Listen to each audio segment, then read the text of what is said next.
OBS, why do you do this? Okay, OBS is supposedly working, so hopefully this recording is not foobarred. Anyway, welcome back, guys. I believe this is either our 16th or 17th session, depending on if you count session 0 of the Arcadia Chronicles. I only have a couple of announcements before we can dive right in. The first is, as you are probably aware of, either as players or just looking at the overlay, we have some new players joining us, one of which is going to be in this session, and the other player will be joining us next session. So obviously there's going to be a little bit of an introduction to these new players, and as I say, or as I said way back when we first started, I think it's worth saying again. Um, Obviously, people's skill level with the system differs, so just be kind, be aware that not everybody is an expert in the system, and it's a learning experience all around. Um, I think that's really all I had announcement wise. So unless anybody has any announcements of their own, let's go ahead and get the captain's log out of the way. Announcements? I have one, but it can be handled post game. Okay. Excellent. Captain's log, stardate 49011.6. It's taken the Arcadia about a month and a half to make its way back to Narendra Station, but we finally arrived home. I feel nostalgic about returning to where it all started for the Arcadia, despite the small amount of time that's passed. I've arranged for the crew to have some rest and relaxation time while the Arcadia undergoes a complete systems refresher. The estimated time for this is 2 weeks. Given this time, I plan to continue my tactical simulations with Commander Crowley. I feel we may be close to establishing a telepathic connection, which I'm sure will prove invaluable. Perhaps, I must admit, that I've been so focused on these tactical simulations because I'm avoiding the reality that I will be losing 2 excellent bridge officers, Monday and Rochelle. I'm sure their replacements will prove exemplary, but I can't help but feel envious of Monday's and Rochelle's new commanding officers. Starfleet is lucky to have such fine young men within its ranks. Okay. So, obviously, we start the session with the Arcadia currently orbiting Narendra Station. The way I imagine the refresher works is instead of actually docking with the station, they just simply beam engineers over and whatnot. But before we get into too in depth, I did want to ask. Did you all want to play out the Monday and Rochelle actually leaving the ship, or do you want that to happen off screen? Um, Even if we don't do it on screen, there's a couple things I'd like to say that do happen. Okay. But if anyone wants to do it on screen, that's certainly a consideration. I'd personally like to do it on screen if we can. Sure, we've got the time. Let me put people on this map then. So obviously, Nalan, since I'm assuming you'd be there.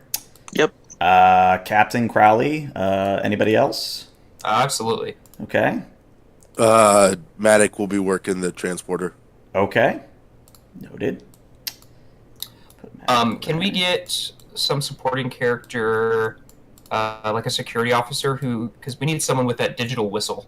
Oh, yeah, Loso come and fill that role. Awesome. And then Crowley, if you said yes, I did not hear you. Yep. Okay. All right, so to set the scene, all of you are in the transporter room, as it's a little bit cramped, but, it's the Nova class, what can you do? And Ensign Rochelle and Ensign Monday are currently standing on the transporter pad with their last bundles of stuff. So they've got one of those big, bulky cases that we see in the show sometimes. And yeah, I'm going to let you guys play out the scene, and I'll do Rochelle and Monday as needed. All right.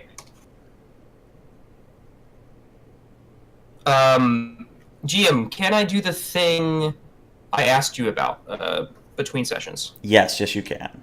Okay. I pull out a datapad and begin reading from it. Stardate 49011.6. Starfleet requests and demands that Lieutenants Richaud and Monday are relieved of duty from the Arcadia, and I'll step up to the transporter pad and give them each a handshake, and inside my palm is the black pip that they can put on their collars. Okay. Monday very happily takes his and he says, "Thank you, sir. I've been looking forward to this for a while." Richaud's reaction is a little bit different. He just kind of looks at the pip in his hand and says, "I'm not really sure I deserve this yet, but I'll take it nonetheless." Lieutenant, there's no one more deserving than either of you. You'll do Starfleet proud, I'm sure. And then I'll step back down from the transporter pad, put my go back to my usual position of my arms behind my back, and give anyone else an opportunity to say the things.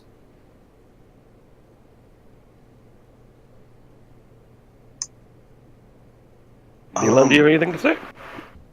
Do we know, like, what ship they'll be serving aboard next, or not yet? I mean, I can generate one if you want, but basically you're not going to be seeing these guys again. So. Well, yeah, I figured, but I figured I'd ask, like, what ship they're going to, just to, as an RP thing. How about the Pennsylvania? Sure. Ooh, I feel bad because I think we forgot him. We had mentioned that Reeve was also going to get a transfer once we got back to the Bellerophon. Are we still doing it that way, or is he getting off now? I think the way we are retconning it is Reeve went with the Bellerophon when it went through the wormhole. Okay. Cool. Well, without any further ado, I say, medic, energize, and then Ensign will give the on his little whistle thing. Okay. So he does, Los does pull out the whistle, do the stereotypical going ashore / coming aboard whistle. And Matic, you run your hand up the pad, and in a swirling blue shimmering light, both Richaud and Monday vanish for what is probably going to be the last time you see them. That said, though, not a minute after the transport is complete, Matic, you see that you're receiving a incoming transport from the station. Apparently it is several new officers to the Arcadia, 3 in all. Captain, we have a request to have 3 new officers beamed aboard. Energize. All right. So, again, in that shimmering blue light, 3 individuals appear. 2 of which are fresh ensigns, who I did not name because they are not important at this current juncture. But who is important among this group is an Andorian male. And I'm going to let you introduce your character, and if you could tell us how to pronounce your name properly, even though we are going to butcher it. You have no idea how we're going to butcher it. We'll find a way. Well, as the blue shimmering goes away, you do see the Andorian. He's about 6 foot tall. Of course, one of his 2 antennas sticking up. He is a lieutenant in his command color red, and he just kind of stands there with ease and a little bit of a kind of a swagger to him, being that he's a phenomenal pilot. So all those phenomenal pilots have a little bit of a swagger. At ease, crewman. Speaking to everyone on the transporter pad. Welcome aboard the Arcadia. Thank you, sir. My name is Lieutenant Janice Shravik, but I prefer going by Janice just because my family's had some issues, and hearing my last name makes me think of my parents, and unfortunately they're gone. So if you wouldn't mind, Lieutenant Janice will be fine. I think I'll take that under advisement. I'll give him a smile to know I understand. And I'll offer the handshakes. Sure. Well, And go ahead. Sorry. And Janice takes it kindly and jovially. I assume you'll be wanting to see the flight deck, and as well as the your con station. Yes, sir. At your convenience, I have no problem seeing where I plan on having a lot of time driving this beautiful ship. Have you ever driven a wave rider? I am not familiar with that, sir. I've only been on one ship previous to this, and then just did some shuttling for Starfleet. So this is slightly smaller than the Ambassador I came off of, but I did general standard shuttles. I didn't do anything special. I see. Commander Crowley, would you like to give the tour? Certainly, sir. All right. All right. So the other two ensigns go through the motions as well. But the important question I forgot to ask at the top of the session. So remember, you guys had saved 7 individuals from a certain Saber class in what was basically not fluidic space. Did you want to keep those officers, or are you letting them disembark to Narendra Station? Any of them who want to serve aboard the Arcadia are free to do so. But those, I'm not going to ask them to stay if they would rather have some other assignment. Okay. I forget. Did I ever? Yeah, I introduced you guys to Silveria. Yeah. So let me throw her token in the transporter room, because I don't think I even showed you guys her token. Now I need to blow up her token. So she would be returning with official orders for transfer, and she would be working under Matic. But yeah. Anyway, just a small point of order, since Matic has new NPCs to yell at in engineering. So yeah, Crowley, I'm going to let you run your tour. Just tell me where you're going. Let's see. So I'm taking all of the new crew that just beamed over. So the first thing I'm going to do is I'm taking them right to where their quarters would be. I had a slightly different thought, but you're free to do otherwise, Commander. I was thinking each new person gets a different tour, based off whatever department they're in. And so I was asking you to do Lieutenant Shravik, because you guys are both pilots. All right, yeah, I can do that. And then, any science officers go off with, Hai Long or something. All right, Lieutenant Janus, is it? Yes, sir. Follow me. I'm going to show you the new bird of the ship. Thank you, sir. And I'll head out to the shuttle bay. Okay. Move to this map. So don't mind me doing a little housekeeping with the tokens, but I'll let you, since it is your baby, I'll let you describe what our lovely new lieutenant sees. Please, GM. It's mine and Maddox's new baby. Yes. So as we get into the shuttle bay, you see a very unique-looking shuttle, larger than the standard shuttlecrafts that are typically aboard a vessel this size. This is the USS Roddenberry. It's our fighter shuttle. It packs a punch, and it can take a hit too. Excellent. Looks like I have to do an adoption. Well, if you're good as your record says you are, I might let you take it out. I open up the landing bay door there so we can get inside, and I'll show you around inside. Okay. Before Janice walks outside, he kind of walks along the side of it and runs his hand across the hull in a gentle type of affectionate manner, appreciating its design, Very good. and then steps inside. All right, so now we go to this map. It is a 10-personnel shuttle. It can evacuate a little bit more than that, but it can seat 10 just comfortably. It has a couple of bunks, transport pad, and a couple of stations for scanning and tactical, and custom flight controls. It's all physical. There is a panel if you need to revert back to traditional styles, but there's actual flight and throttle usage. Wait, so Janice sees an analog controller to fly this thing? It's optional. I'd say it's more like a classical joystick. Actually, two of them. They work in tandem. Okay. My antennas kind of perk up a little bit as a sly grin goes across my face. Excellent addition to this design. I felt it was needed for atmospheric flight. You can't really suss out the forces that are being put on our ship with just a touch panel. It can give you a readout. You can't feel it. I completely understand that, sir. As I said, you're good. I'll let you take her out. Well, I hope I earn that trust. In the meantime, I get to fly her. And I just pat the seat. Like, okay, let's go take a look at the Wave Rider. This one I'll let you fly. Wait, there's another one?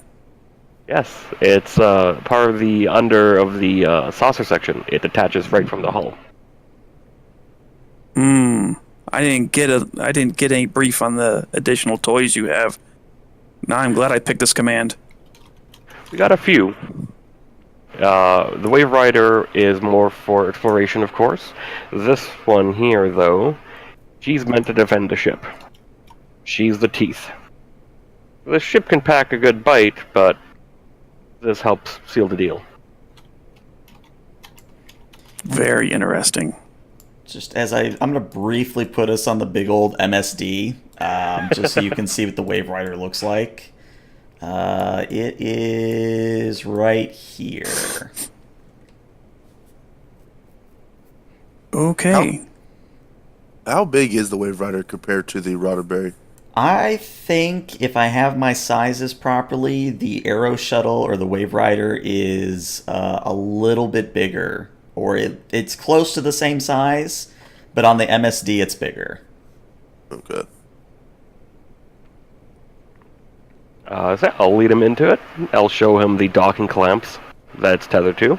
It's like, if you're going to be taking it out, and if Chief Gadget's not here, Chief Gadget is responsible for our shuttlecraft, ensure that these are operational before detachment. Very well, sir. And yeah, I'll give him a tour inside. I don't know the complete specs. I do know that it is a Flight 3 crew, 3-passenger. It has a magnodynamic thruster, fusion core, and maneuvering thrusters. It has, I believe, two Type 4 phaser arrays. And it can work in the atmosphere up to Mach 5. Okay, so I definitely see this as being an interesting chariot for my fun. I mean, I'll be very gentle with this, sir.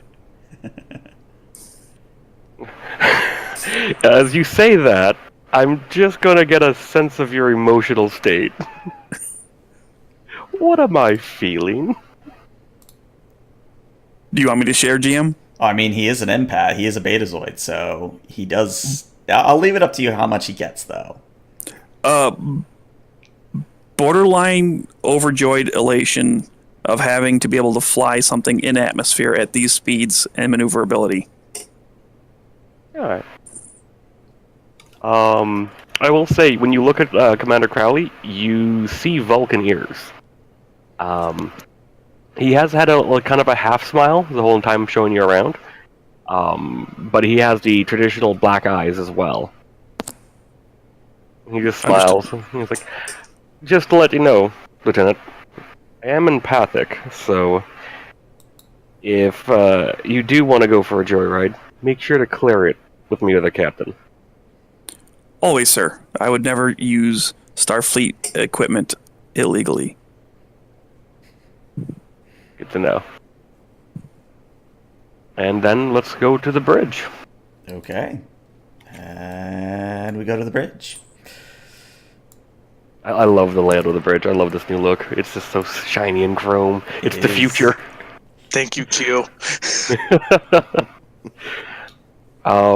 Yeah, so I'll walk onto the bridge with him, and I'll walk up to the con. And I was like, I know we're docked right now, but this will be your responsibility. And I Yes, turned sir. the chair for him. Janice has a seat and tactfully runs his hand across the console and pushes a couple of unrelated to moving buttons, just like configuring the console to his preferences with experience. Obviously, shown experience from using consoles of this nature. Okay. So just out of curiosity, Captain and Milan, are you guys still giving the tour, or would you be on the bridge at this point? Yeah, I'd be on the bridge. Yeah. Okay. So the other two NPCs that Lieutenant Janice, and I'm gonna try to remember to do it that way. The two NPCs that you see, one is Lieutenant Junior Grade Sin, to your right, viewer left on the screen. She has obviously the stereotypical security yellow. Interestingly, she has what appears to be some sort of an eye patch over her left eye, and she just kind of looks and nods at you as you kind of glance in her direction. And then to your left, viewer right, is your science officer in blue. And she is a little bit different than the species you've seen so far. She kind of has sort of these reptilian kind of pointed ears, as well as these very imposing looking horns that kind of jut out above her head. And she just kind of smiles and also nods in your direction. I don't know if it's been mentioned or not, but you would have noticed by now that the captain is a Trill. Otherwise, nothing super out of the ordinary there.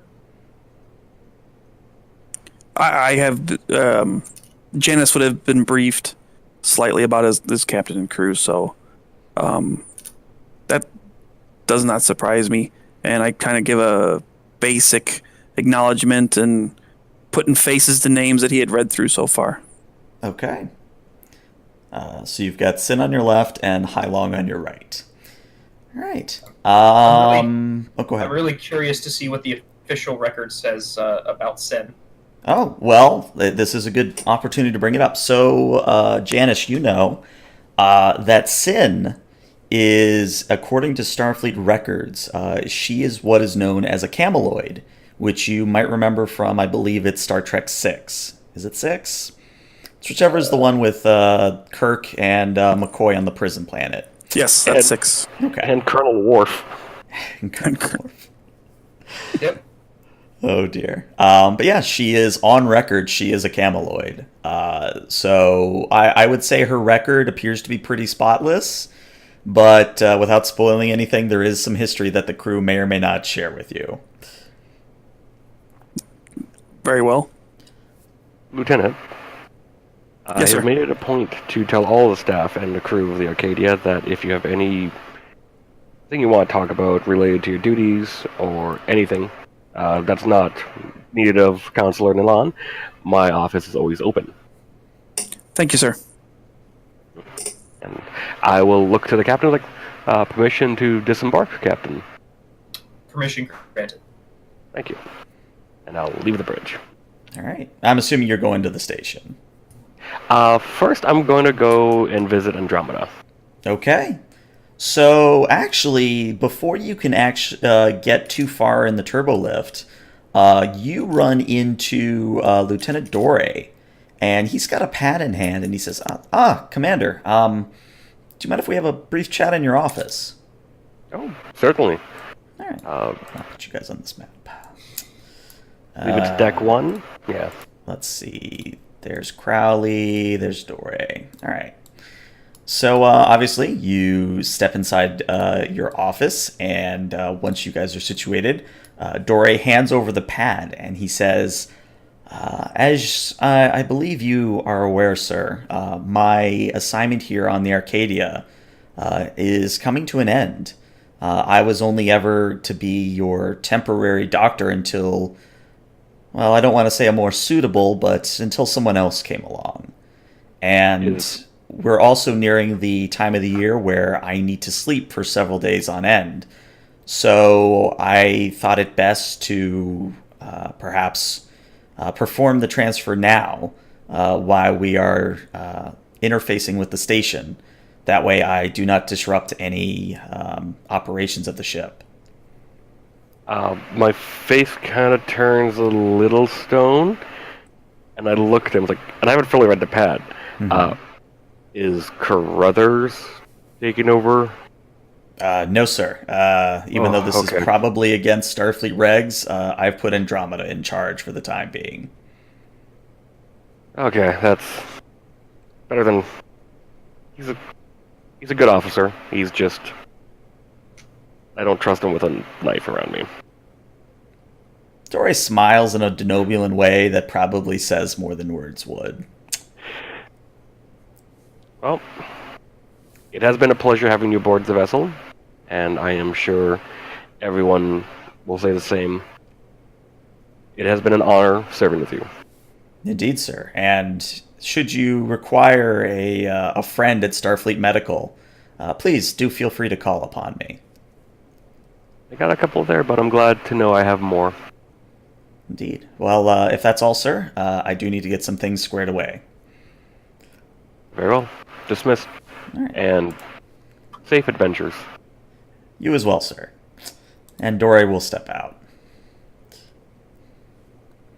I'll sit there for a moment, Okay.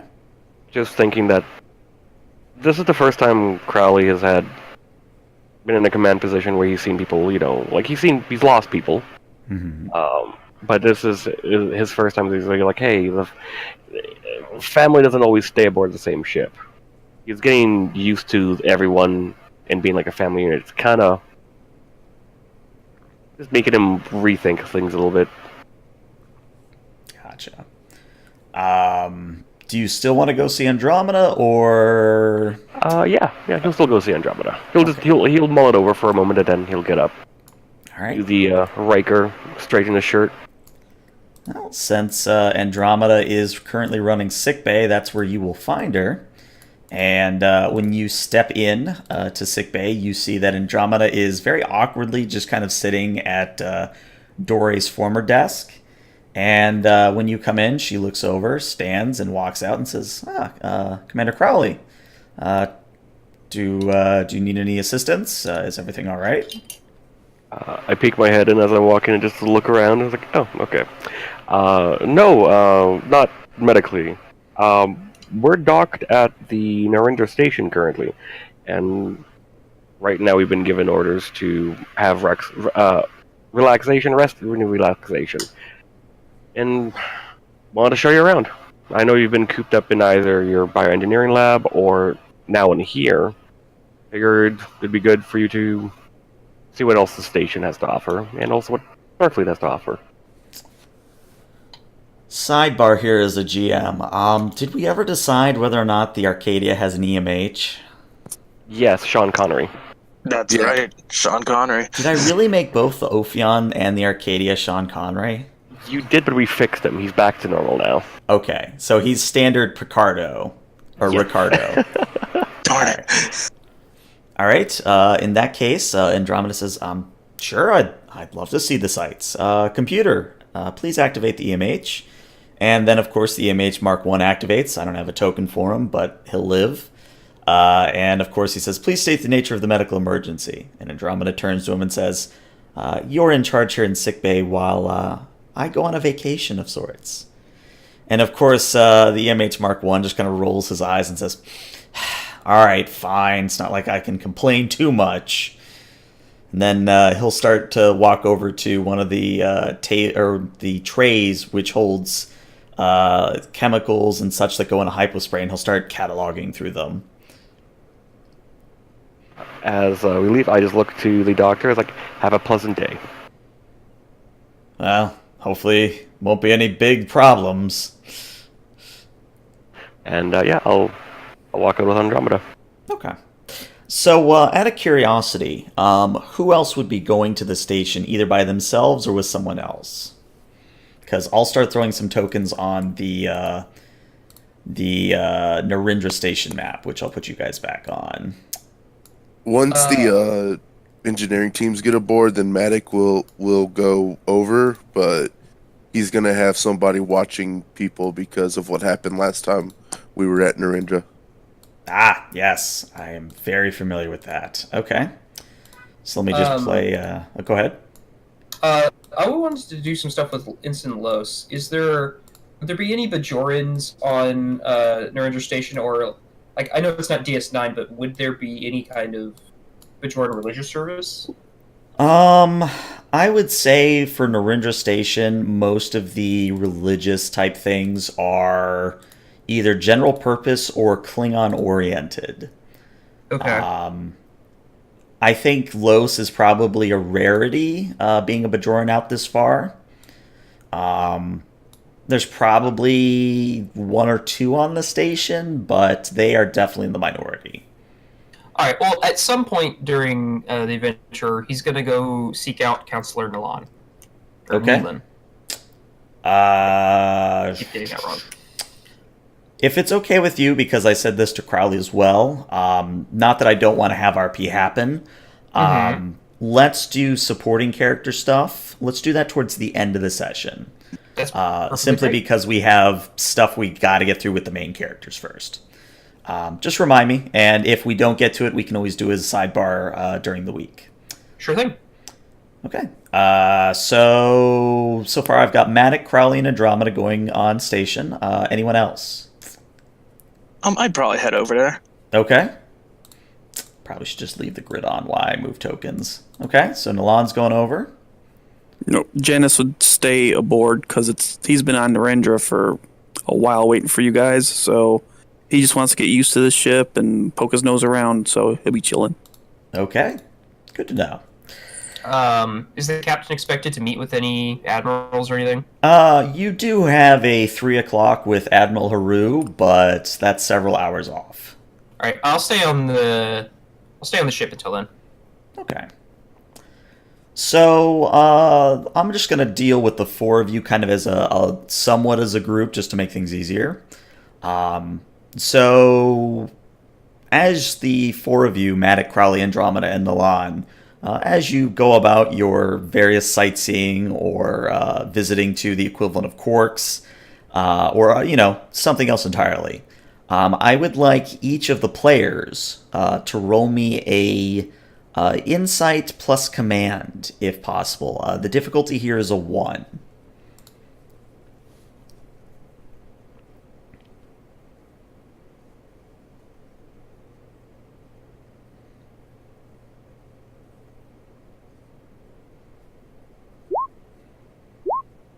All right, well, would you look at that? You guys start with 3 momentum. Good job. Hey. Does someone need to roll one for Andromeda or just us 3? She is not going to be aware of what I'm about to tell you, or at least it goes over her head. So obviously Narendra Station is a Klingon Federation starbase, so there is a large populace of Klingons aboard the station. And at first you figure, all right, it's just Klingons being Klingons, they don't look friendly because they have quote-unquote resting bitch face. But as you continue to go about your business, you realize that it's almost like the Klingon staff and the Federation staff or the Starfleet staff are either deliberately avoiding each other or that there's some sort of tension in the air. Especially for Crowley and Nilan, you get a general sense of unease from both sides. I will say Matic does have his knife hidden on him. Well, I figure that's standard for Matic. He always has his knife. At this point, yes. When we get the chance, I want to pull aside one of the Starfleet people when we can. Okay. Yeah, you can pull over an ensign, and he says, Lieutenant Commander, how can I help you? Is something going on here? The atmosphere seems a little thick, for lack of a better way of putting it. Didn't you hear? There was a skirmish out at Deep Space Nine. I haven't heard of this yet. What happened? Well, I don't know the details myself. we're only just now getting word that the skirmish happened. We're still getting details, but I think we might have fired on each other, the Klingons and Starfleet. Is there any like perspective from either side as to maybe who fired first, as to whether it was deliberate or accident, or is it all over the place? It's all over the place, sir. And I'm just a lowly ensign, so I'm not really privy to most of the details yet. Right. Thank you. Of course, sir. And then the ensign will run off if you let him. Yeah, I'll let him. Huh. What was that about, Counselor? Apparently there was a skirmish between Klingon and Federation near the deep. Was it at the Deep Space Nine station or near it? Involving. Okay. Apparently there was a skirmish between the Klingons and Federation races at the Deep Space Nine station. Oh. I'm gonna find a terminal, small one. And I want to try and pull up any information I can with my rank and authorization. So I'm going to say the terminal you find is going to decline your request because it is a public space. The current classification level is a 7, which, if I recall the chart I made up, because I didn't find one that I liked, 7 is just enough for Crowley to access it. But you definitely have to be in a secure space. I will then look to the group and I will be right back. Of course. And yeah, I'll go find a secure location. So I would say asking around, most people aren't going to really know where you can go for that sort of thing. Like, obviously, you could go to the Admiral's office, or you could go to the station commander's office. But there's not really a place for where visiting command staff can do like high clearance level stuff. Like, lower level encryption is fine, but at this level, they don't have too many facilities that are rated for it, if that makes any sense. It's kind of like how in real life there's different levels of SCIFs or secured operating spaces. So some SCIFs are only rated for secret, some are rated for top secret. In this case, there's just not a whole lot that are rated for your clearance. Then I will go to the Admiral's office and ask if I can speak with the Admiral. Okay. Well, actually, as you approach her office, you see her leaving, and you kind of catch her in the corridor. And she says, Commander Crowley, I'm actually on my way to go speak with your captain now. If you have anything, it must be brief. I want to read up on what's happening at DS9. And there's only 2 locations I can really do that from. Well, what I'll say is I'm actually about to go brief your captain on the matter. I would prefer it if you got the briefing from him rather than reading it yourself, simply because and she kind of leans in and almost whispers this next thing. I'm not quite sure how secure things are on station at the moment. Okay. I will keep an eye on the crew that are here for R&R, and if need be, I will start ordering them back. That would be a very wise thing for you to do. And unless you keep Haru anymore, she will very briskly start to walk towards one of the transporter rooms. I will head back to the group. Kind of got stonewalled, but I should know something soon.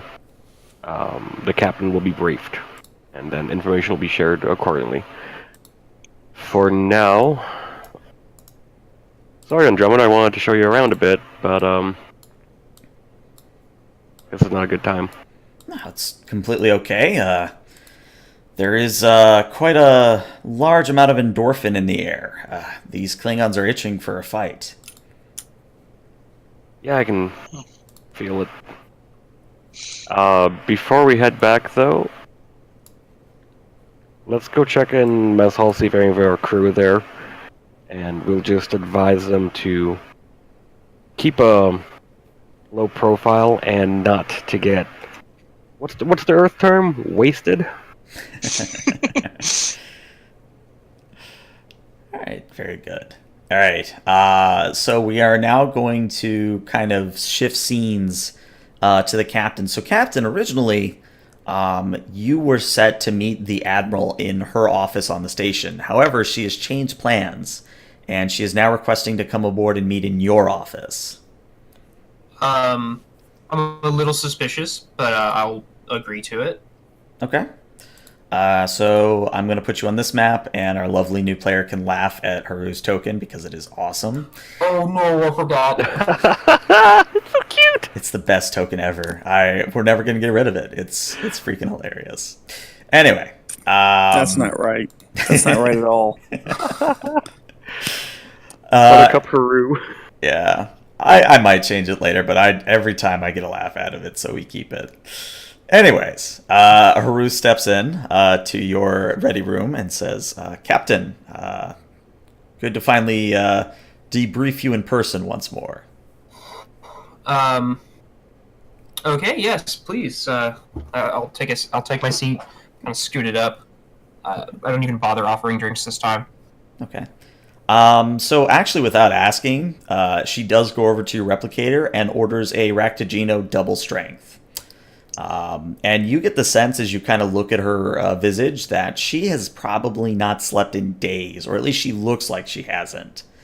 And once she's taken a hearty swig of the Klingon coffee, she sits down opposite you and she says, I'll get straight to the point, Captain.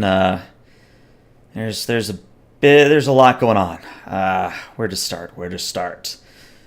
Well, first, I think you should know, based on certain individuals you have among your crew, that there was a infiltration of the Defiant by a changeling. The changeling was dealt with, but the fact that one was even able to get aboard a ship such as the Defiant is, well, it's disturbing to say the least. Okay.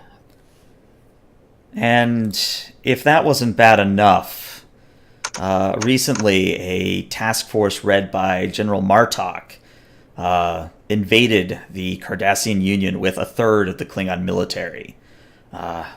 Their reasoning for such was that they believed the civilian uprising overthrowing Cardassian Central Command was the result of a changeling, more changeling infiltrators. Obviously, the Federation condemned the invasion, but in the process, and she takes another swig and kind of licks her lips as almost to try to flavor how to say this diplomatically. And she says, as of that moment, a few hours ago, the Klingons have withdrawn from the Khitomer Accords.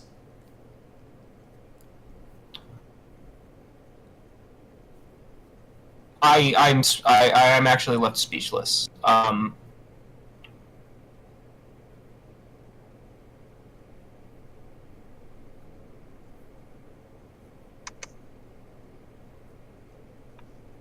Whose decision was this Gowron? Yes, Chancellor Gowron was the one who decided to pull out of the Accords, but that's not the end of the bad news. In rescuing the members of the Cardassian government, Captain Sisko had his station attacked. DS9 was attacked by the Klingons. And DS9 held, and the attack was repelled long enough for Starfleet reinforcements to arrive, but, well, perhaps you should hear this yourself. And she pulls out a pad and kind of holds it so you both can see it, and she plays a video file, and it is the ominous statement from Gowron, almost verbatim from the episode, and he says, "You have sided against us in battle, and this we do not forgive or forget."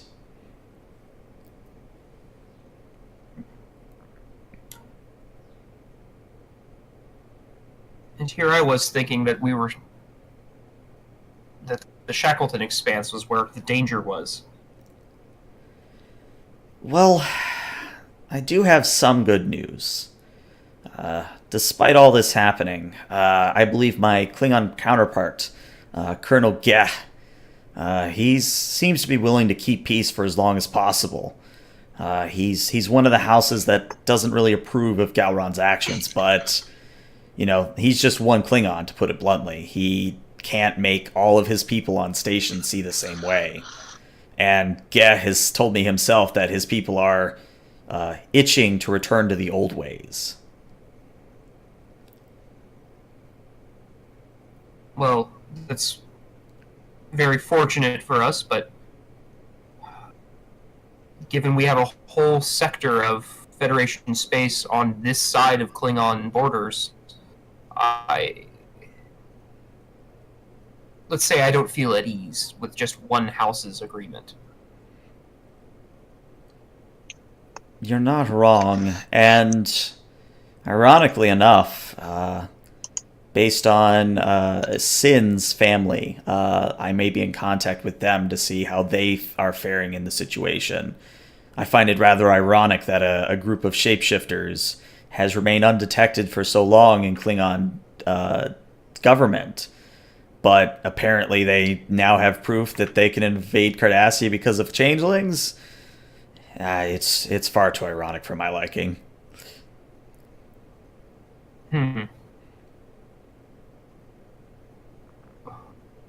Well, Admiral, whatever you need the Arcadia to do, we're not a warship, but we'll do what we can. Well, as far as my understanding is, you're going to be around Narendra Station anyway for the next couple of weeks. I would appreciate it if you remained around or at least somewhat nearby the station until the Bellerophon comes back from scanning a pulsar in the next sector over. I think for the time being, I'm going to rotate which ship is stationed, around the station. But hopefully we can come to a agreement with the Klingons here at Narendra and form a formal truce so that you can get back to your duties. That would be ideal. In the meantime, since the Arcadia is going to be out of commission for a few weeks, I feel like my services would best be at use in my old position at a listening station. She kind of raises an eyebrow, but lets you finishes your thought. I had made other plans for my time here, but if intelligence is what we need, then you know my background. This is true. I'll have to think about that. I don't really want to start playing cloak and dagger games at the moment. I haven't noticed anyone spying on me, but I will definitely keep that in mind, Captain. Well, it just seems with this...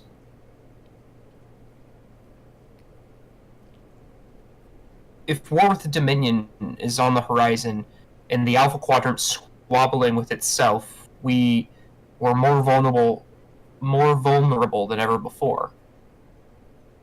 What are the Romulans doing in all this? Well, they're being Romulans, to put it bluntly.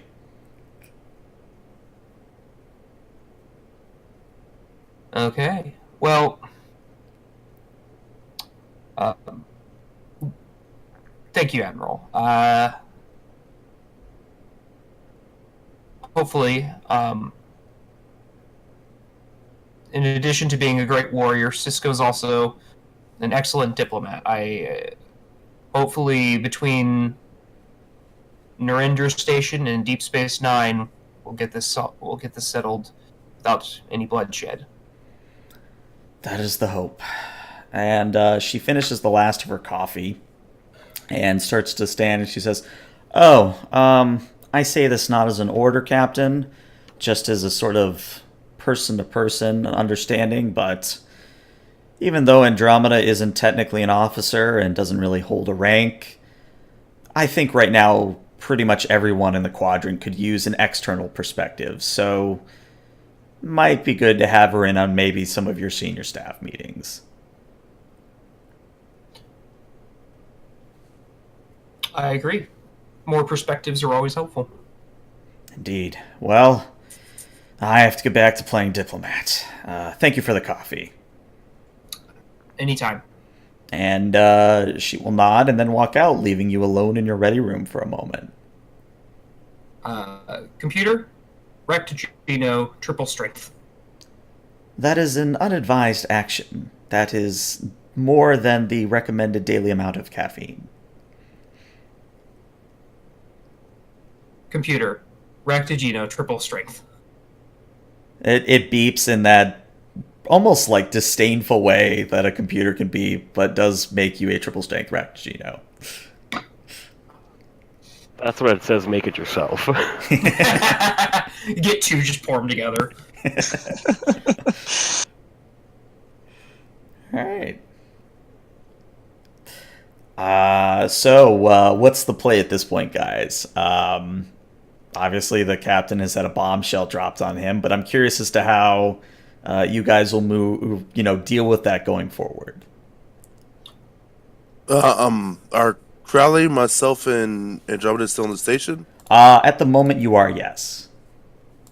Okay. Put you back on this map. I had wanted to go to the mess hall to find any of our crew there, and just tap them to enjoy time, but their time on the station. But the moment things even feel off for them, to go back to the ship. Okay. I'll say you run into about 10 or so individuals in the equivalent of quarks. And yeah, they kind of agree that they are feeling as though they're being watched by the Klingons. They're a little bit unnerved. All the Klingons looking towards, like, us and Andromeda, for example?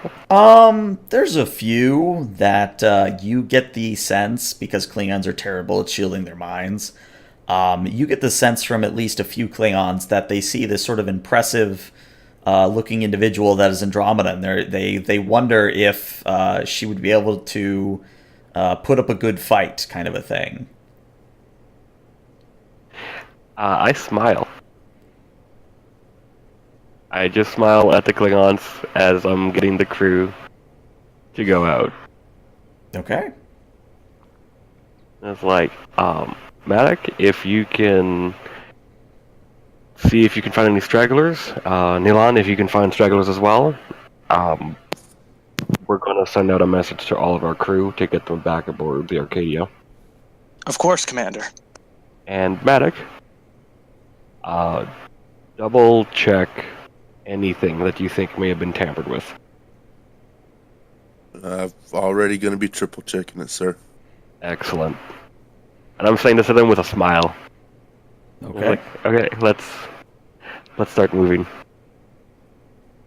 Whenever after Crowley kind of starts leaving with them, I'm going to stay at Quarks.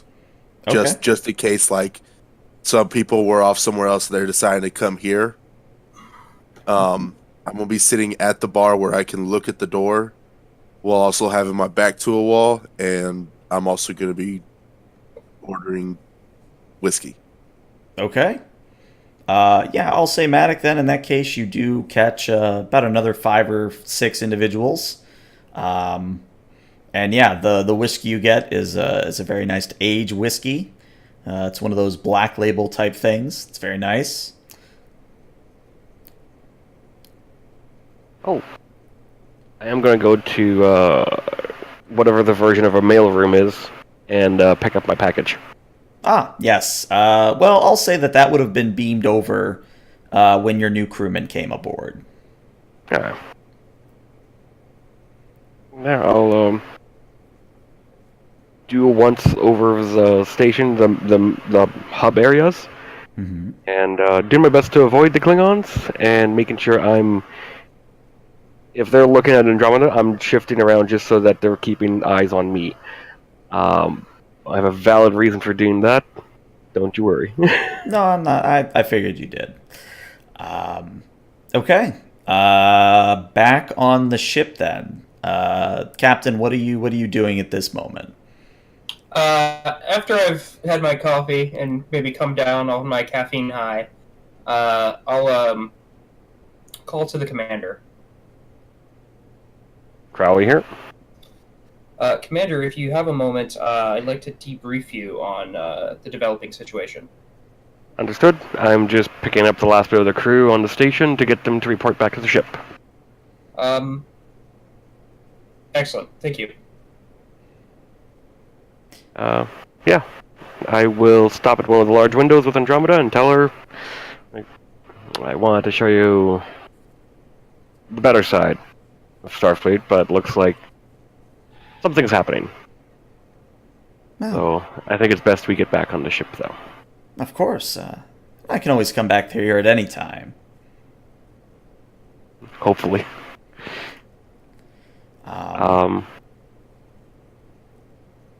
So yeah, here's the... Oh, go ahead, sorry. No, I just chuckle at that and look out the window for a moment, and start making my way towards the ship. Okay. So just as a point of order, and of course you can do it this way if you want, but would you prefer to do one-on-ones with people, Captain, or did you want to just debrief all of the senior staff at once? Because Yeah, let's do the senior staff, and taking Admiral Haru's suggestion to heart, Andromeda as well. Okay. Let's see. Briefing room. Yeah, obviously this does include Janice. Okay. All right, cool. Noted, Janice. I will keep that in mind. But let's see. No, that does include. So let's see. No, Janice had sent me a PM, so I was acknowledging okay. that. Okay, so a senior staff meeting is called, and everyone that you see on screen is who's present. So you've got Sin, you've got Andromeda, you've got Hylong, you've got Janice, Nalan, Tahan, Crowley, and Matic. Can I interject real quick? Sure. Matic would ask the captain to allow him to double check, to be checking everything in engineering, checking everything that gets worked on, and he'll just get the details later. He'll ask permission for that. I'm going to decline that. I want you in this meeting for now. Actually, I may need your advice.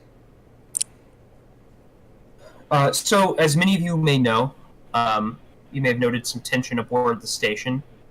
The Klingons have withdrawn from the Khitomer Accords. There was an exchange of fire at Deep Space Nine between Galeron's forces and Cisco.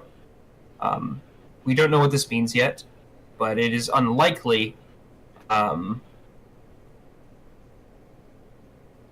be an easy time for Federation and the Klingon Empire. All of that said, Narendra Station is particularly unique in that it is both Klingon and Federation. And so our time here for the next 2 weeks will be different than planned. Having said all of that, I don't think we give in to fear.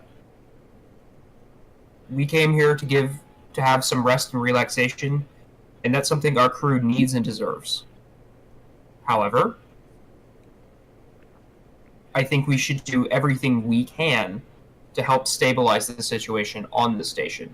Any assistance we can provide to their engineering teams and their security forces aboard the station, I would like to offer them.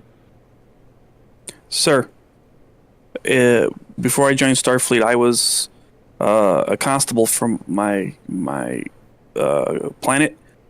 So if you need me to go assist with anything or go with any senior staff that you feel needs protection while they're on the station, I am available for that, sir. That is an excellent idea. Given that, I think you should work with our security teams and possibly help lead some of those.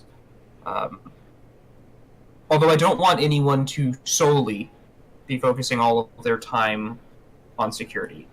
Everyone here also needs to rest, because we need to be at our peak efficiency once our time in orbit of the station is over.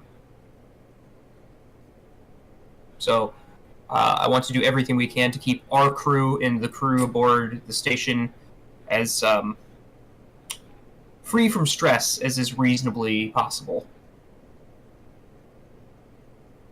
I can draw up shore leave slots that would have people taking some time on the station and enjoying their time there, while having extra support for the station security personnel. And then we can rotate around. Mm-hmm. Counselor, if there are any individuals in particular need of extra shore leave, please coordinate with Commander to do so. If anyone needs to take a shuttle out to go planet side and stretch their legs, I think that's something that we should prioritize as well. Of course.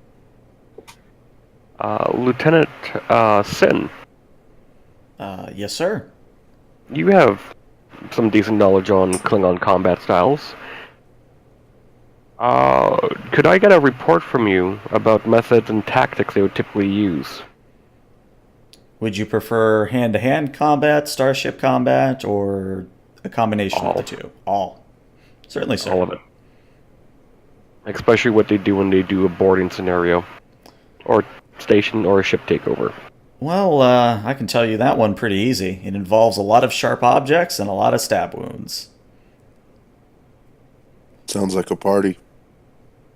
Sin does laugh at that, or at least chuckles a little bit, but it very quickly goes away. It is good to be prepared, but there is a few kernels of good news, and I will brief them about the families aboard Narendra, and that they seem to be willing to cooperate for the time being. From what the Admiral told me about the Klingon house. Mm-hmm. Good to know. It'll make planning things a little easier. I can have more crew take longer leave then. But we should restrict and monitor any access and entry points of the ships to anyone that's not part of the crew. Absolutely. And I think I speak for Matic here when I say anything we can do to prevent a more sabotage to the Arcadia would be well worth the effort.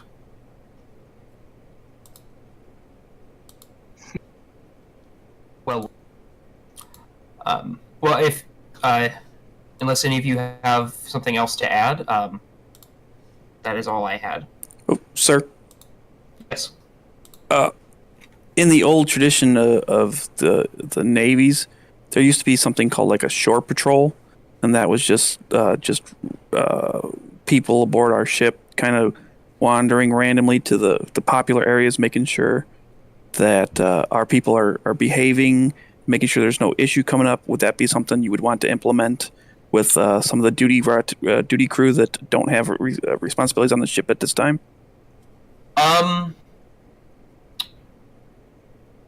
Yes, I suppose we could do that. Coordinate with Crowley to see an appropriate measured use of that. Very well, sir. All right. Thank you, everyone, for being here. I think we all know your duties, and make sure you do get some rest in the next few weeks. Dismissed. All right. So does anyone, out of curiosity, does anyone linger for like a sidebar with a specific individual?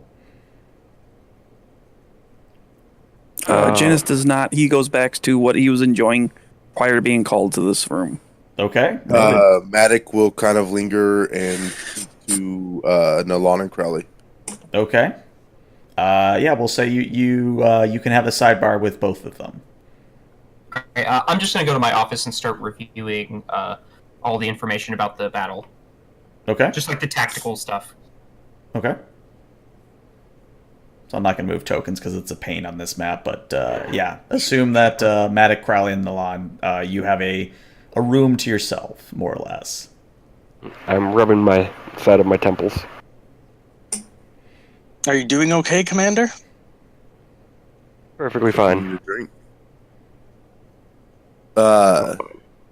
a thought I had is, are y'all able to tell if someone's been influenced by Orions or anything? Or if are y'all able to tell, like, if I were to beam someone aboard who's being paid by the house to sabotage the ship, what are the chances of y'all feeling that? With telepathy, with training someone who can hide their mind and thoughts, with emotions, which I can pick up on, it's hard to do that. It takes some discipline, but deception, it's easy to pick up if they're not good at it. But I've talked with people, I've had conversations with people that have done horrible things, but they show no direct emotion to it. It's typically at the moment of it occurring. Nilan, is that how the telepathy works with you as well? I don't think you can probe. I could probe if needed, but it would go against some things that I stand for. But Do no harm and such. yeah, but when we had the changelings aboard, I was able to figure out something was off, but I wasn't able to necessarily pick it out as deception at the time. But if that would happen, then I'm sure you and I could both figure that out. Yeah, if we could work together and do interviews on people. But it's not 100%. Someone could be upset about something or trying to hide something because they might have done something wrong. They may have taken someone else's food and they're upset about that, and it gives me a false read. So it's situational. It's helpful to gauge a room, but it's not 100%. Alright. I was just trying to see what I could do to make sure we're not getting sabotaged again. Of course, Lieutenant. I've already talked to Alon and Lieutenant lady from Saber, whose name I just completely went blank on. Silveria. Silverius. I already spoke to Lieutenant Silveria and Alon. One of us three, along with our immediate assistants, will always be with crews from the station. Sounds And good. all of us will be armed. Just in case.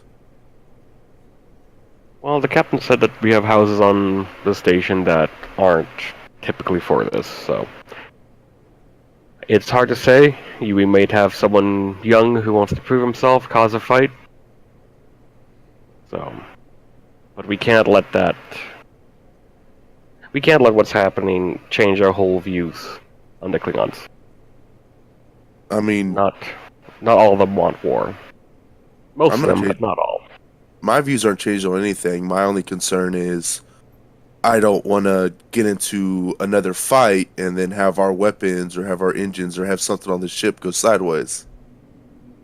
I'd rather be a little paranoid right now and survive in 2 months than not be as paranoid and end up dead. Fair enough. But my understanding of Klingons is they won't do stuff like that, typically. They're all about having a fair fight.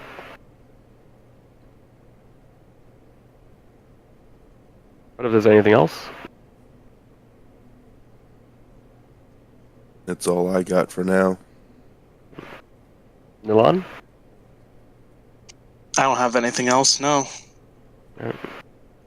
I'm gonna start working on a rotation. I'm going to mix crews and get this set up so we can start enjoying some shore leave. Okay. I will put you guys back on the Narendra Station map. We can get into the minutia if you guys really want to, but basically you're able to come up with aforementioned shore leave schedule. the way I imagine it in my head, and of course you can tell me differently, is you keep about 50 people aboard the Arcadia at any given time, and the remaining 25 or so are basically on shore leave, either at the station or at Narendra 3, the planet. That way, in case you need to bug out for whatever reason, you've got enough both for alpha and beta shift. Okay. Yeah, that sounds good. Okay. The other thing, again, we can handle the minutia of it if you'd like to. But I imagine that, of course, you have, with Janice's idea, you do have individuals both escorting any senior staff, as well as doing basically wellness checks of the common areas. Yeah. I'd say that over the next, we'll say 2 days, the only event of notice that I can think of is that there is a very minor skirmish, or basically a very brief bar fight between a Klingon Beck, or just a standard warrior, and an ensign from the Arcadia. The fight was over whether or not the Arcadia had any teeth, or if it was just an old targ that needed to be put down. Oh, could I have been there for that fight? Matic wants to be there too. I know, it's like, do I really want to play out this fight? I'm gonna be complete honest. Earlier, whenever I said I was in Quarks drinking, I was kind of hoping you would throw me into a fight. Because Crowley would have been part of those wellness checks teams, because he has security training, of course. Let's do it this way. Since I don't have a map prepared, but we'll see what the outcome is. If both of you would care to roll me just a straight 1d20, and based on the results, we'll see who is actually there. All right, there's a 3, and you're both there. So to kind of describe the fight in a little bit more detail, basically there is almost like a shouting match between this particular Klingon and this ensign, and both of you realize, probably a little bit ahead of Matic because of your Betazoid ability, but the Klingon pulls a knife. I forget what it's called. Is it the Detang? Yeah, the Detang. Pulls out his knife and starts to brandish it at the ensign, and actually in a very surprising show of bravery, or just not really caring, the ensign stands his ground. But both of you have, we'll say, one action before they really start going at it. Matic kind of starts heading forward, and he reaches for his knife. Okay. And I'm assuming Crowley would probably feel off of Matic that, oh, he has a knife? Well, I'll show you a knife, motherfucker. Okay. Crowley, how do you react to all this? I want to be behind the Klingon. Okay. I'm going to put my hand on his shoulder and spin him. Okay. Roll me we'll treat this like a melee attack. Roll me a daring plus security, please. The difficulty here is only a 1, but the Klingon is rolling in opposed. And focus is hand to hand? I'll allow it, yeah. Alright, 2 successes. I'll do it this way. Yeah, Klingon is not prepared for you to spin around. So yeah, you spin him around, and he looks at you with, I would say, barely contained excitement and kind of adrenaline. As I spin him around, and she doesn't have teeth, she has fangs. And I take both my forearms, and I smash him against his head. Ooh, okay. I want to concuss him. You want to concuss? Okay, we're going this far. Let me double check unarmed strike damage. I think it's just 1, but I want to be sure. Anytime PDF. All right. Unarmed is how many challenge die? Okay. It is going to be the challenge die you're going to be rolling me is 1 plus your security score. So 5. Doo-doo-doo. Okay, so because you rolled an effect, you basically knock this Klingon prone. You knock him straight on his ass. And as this happens, of course, the Klingon warrior is aghast that he has been, knocked down by a Betazoid Vulcan hybrid. But all the other Klingons around the area kind of look over, and they pretty much point and laugh at him. I lean down and grab him by the collar, laugh at him, and then I help him up. He tries to fend off your arm and says, "I can stand. Get your hands off me." And then he kind of just looks between the ensign, Crowley, and the advancing Matic, sees where this is going, sheaths his knives, spits on the ground, and says, "It is not worth getting in a fight with you, Ptah." And he walks off unless anyone stops him. No, it wouldn't be much of a challenge anyways. Some of the nearby Klingons go, "Ah!" and raise their glasses to Crowley. Whew, that's how diplomacy works. That's some cowboy diplomacy there, is what that is. I look to Matic. Like, put that away. Matt kind of nods his head and slides it back under his shirt. I'll lean and whisper, like, what I did can get me in some trouble, but they see that as a sign of respect. What you were gonna do could have ended it a lot worse. They want to die like warriors, don't they? He doesn't need to die. The ensign doesn't need to die. You don't need to die. There's ways to deal with the Klingons. Not always pretty. It will be violent. Most of the time, you don't need a knife, though. I just figured even playing ground, sir.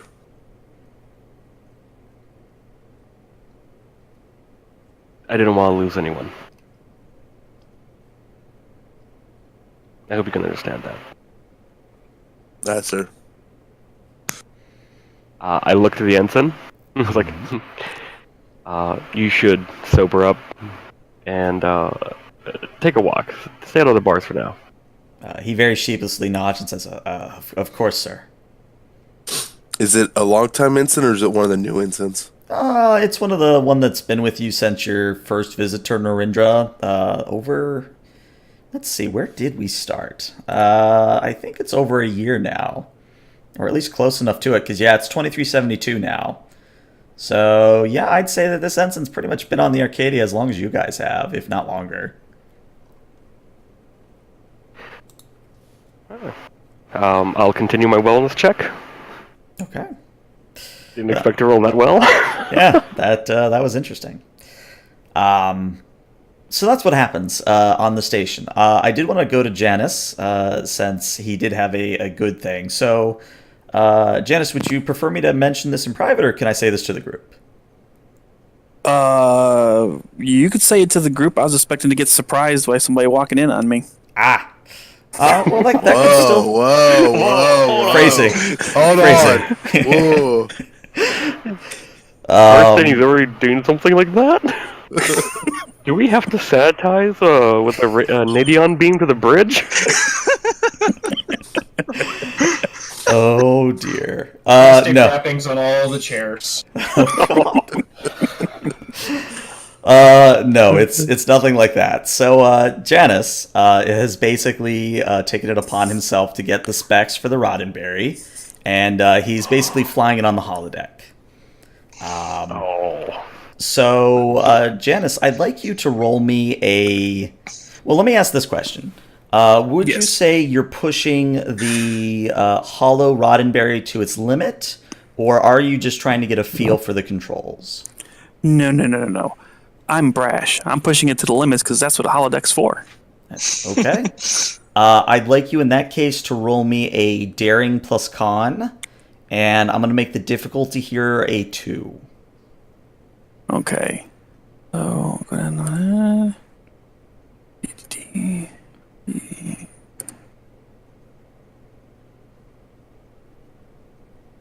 Hold on, I'm flipping back to the character sheet here.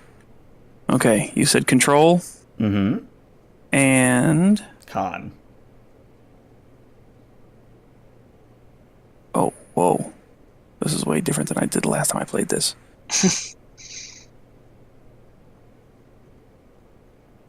Let's see. We doing evasive? Can I use focus for evasive action? Sure. Why not? Wait, that didn't take my control and my You con did in. control and command. No, Plus it's I know the macro defaults to 1d20, but your standard roll is 2d20. Right, I'm selecting control. Or there we go. That's the problem. Okay. There we go. My bad. That's okay. You're good. You're good. We all, I think we all did this. Yeah. Yeah. There we go. There you That go. should 2 come up. successes. So yeah, Janice, you're having a good old time in the holodeck. You're simulating screaming through atmosphere. You're simulating. I don't know what's your favorite enemy, quote unquote, in Star Trek. Out of curiosity. Packlids. All right, sure. Why not? So We are you not smart. So yeah, you're dodging fire from a Packlid ship, Which is pretty easy. yeah, it's pretty easy. You're playing on easy. Sweet. But Yeah, I'm just banking and pulling it and turning it and burning and doing everything I can to try to see where this thing is going to simulated break and where it's simulated going to succeed. gotcha.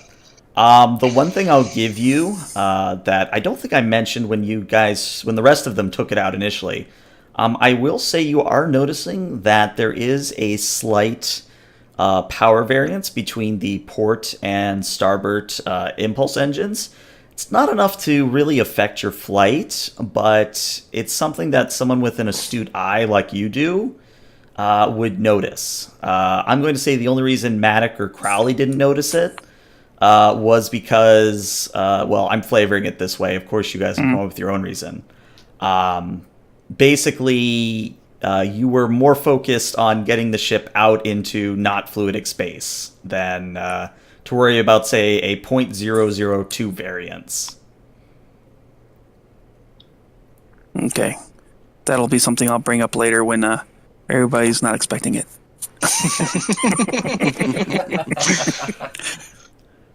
All right. Very good. Yeah, I'll give you guys a push here, not to cut off any RP, but we do have to get through some stuff tonight. So, Okay. all this happens, and we'll say during Tahan's shift on the bridge, or at least in his ready room, Tahan, you get called into the bridge. Sin has detected an incoming communication that she thinks you should be there for. Okay. On screen. Okay. So you see a very static-filled and garbled message, and it's very hard to make out what is being said, but you do see a Klingon individual, and the message that you get is the following. It says, "Of the IKS Warul, we've sustained heavy damage from a Romulan attack. Without engines, our orbit of Lease 2 is decaying. Our only solace is that the cowardly Ptah who ambushed us are now in the same position. Any and all assistance requested." And then the message repeats. Lieutenant Sin, status of the Arcadia's tactical systems. Our tactical's fine, sir. There's, she looks over at Hylong, and Hylong picks up. The engineering team that is currently inspecting the warp engine can be made operational in 10 minutes, sir. Do it. Understood. And she sends the command down to Maddox's people. I'd like to check any records we have on this particular Klingon ship. Okay. Let's do a roll because you guys could use momentum. So about momentum, Yes. I'm curious how much we have. We had 3 before the fight. Definitely a did we- scene change. So Okay. you'd be down to So- 2. Okay. So roll me we'll say a control plus. What would this be? Control Command? plus command or con? Because you're basically Well- looking up ship records. Yeah. I'm gonna do control command. Okay. The difficulty here is a 0, so free momentum generator. Awesome. Also, sir, would you like me to prepare a plot? Yes. Very well, sir. All right, so you guys have 3 momentum total now. Tahan, you're able to pull up some information. The Warul is a Burrell-class bird of prey. It is captained by Commander Pagox. Pagox. Is he of the house that's been kind of friendly towards us on Narendra Station, or is he just one of the other houses? He's one of the other houses who I don't think anyone, at least according to my notes, no one would have really interacted with his house as individuals. So their attitude towards this whole affair is unknown. Okay. And do I have all of my bridge staff on the ship? I would say if not, they could very quickly get aboard. Yeah. I want to make sure we have that so that by the time the engine's ready, we're going to proceed at best possible speed toward the Rual. W''RUL. Okay. Yeah. Hai Long at her new position at Ops does put out the call, so all the command staff, all the senior staff, make their way back to their stations. And as you're about ready to get leaving, Sin kind of says, "Incoming communique from the Admiral, sir." On screen. So you see Admiral Haru, and she says, "Captain, am I to assume you are going to respond to the signal that we've just picked up?" You would assume correctly, Admiral. Narendra Station only exists because the Klingons remember when the Federation came to their aid. I intend to do the same. Excellent. Then I don't have to order you to do it. Godspeed and good hunting. All right. Lieutenant Lieutenant Janice, Yes, sir. engage. Very well, sir. And I go ahead and hit the magical button, and we streak out. All right. Do we want to do a break yet? Yeah, let's do our break a little bit early, and right. we will resolve this scene when we come back. So 5 to 10 minutes, guys. Awesome. All right. All right.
All right, and I'm back.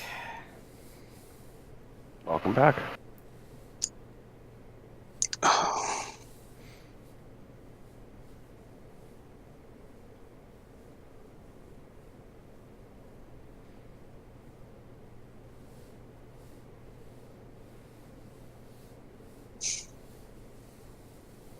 I think that's my first time rolling challenge dice.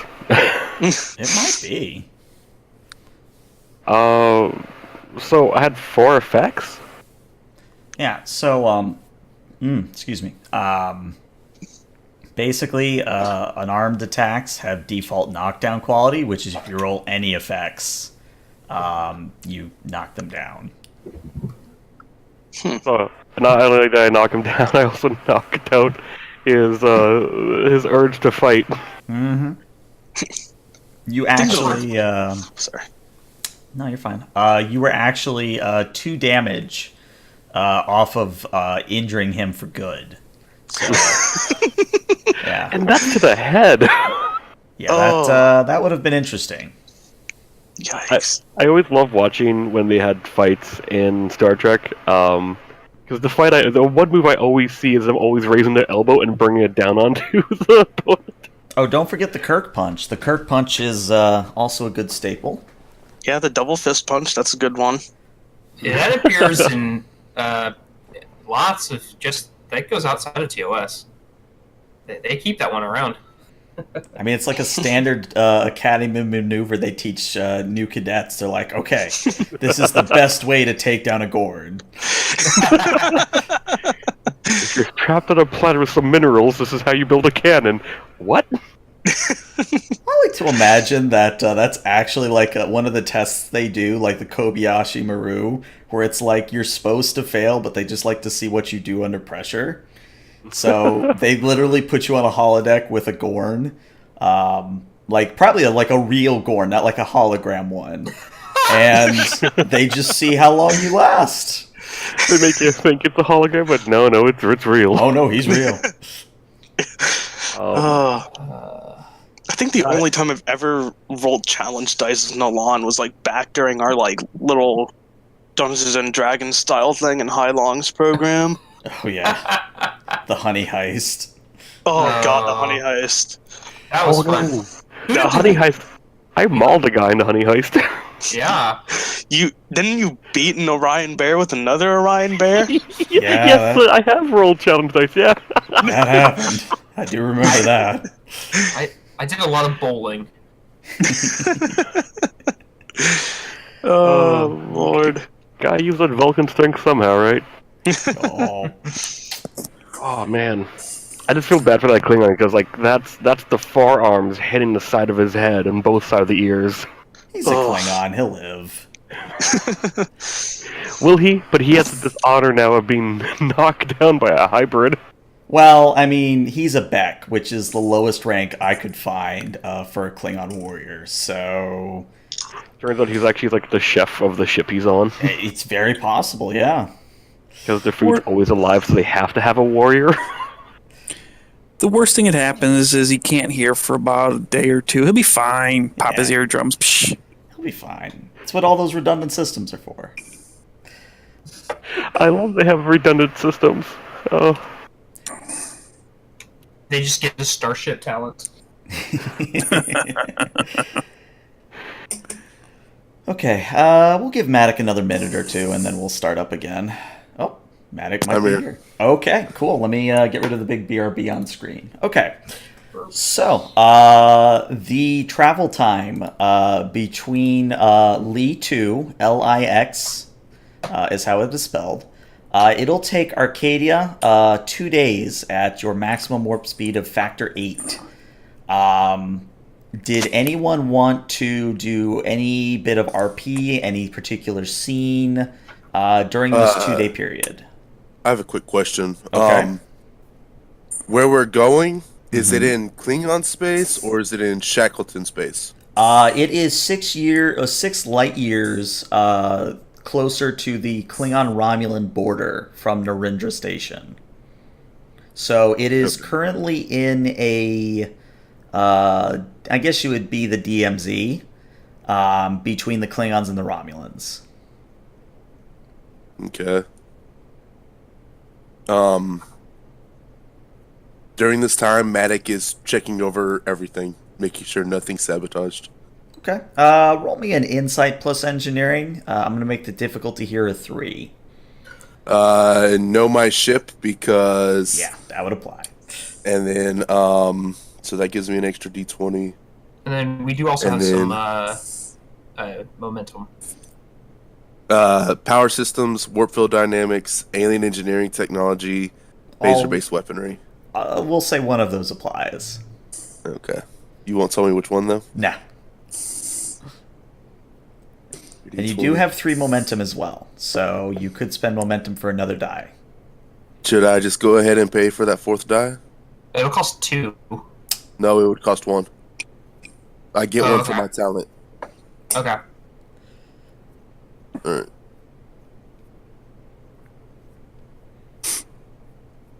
Oh. Hey, would you look at that? You get your momentum back.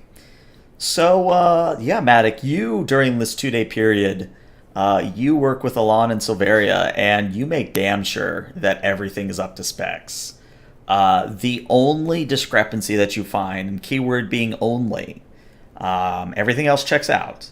There is a plasma manifold down on deck 7 that routes near the aft lounge. It's a little bit on the fritz. It doesn't really give power to any critical systems, but it basically needs replacing. It's nothing that the engineering crews from the station might have touched. Okay. Matic wants to know whose job it was to see that had been fixed. Because beforehand. Ironically enough, it would have been Reeves' job when he was still in engineering to do such a thing. Crowley and Alon both get like a really heavy burst of anger as Matic slams his hand into the console. Oh, poor Reeve. We rag on him a lot, but he deserves it. But yeah, as I said, everything else checks out. You don't find any booby traps. You don't find any faulty equipment. You're golden. Matic will send a report saying so to Han. Okay. So, Captain, you, of course, get the briefing on all that. All right. I'll thank Matic for the diligence. Okay. Any other scenes people want to resolve?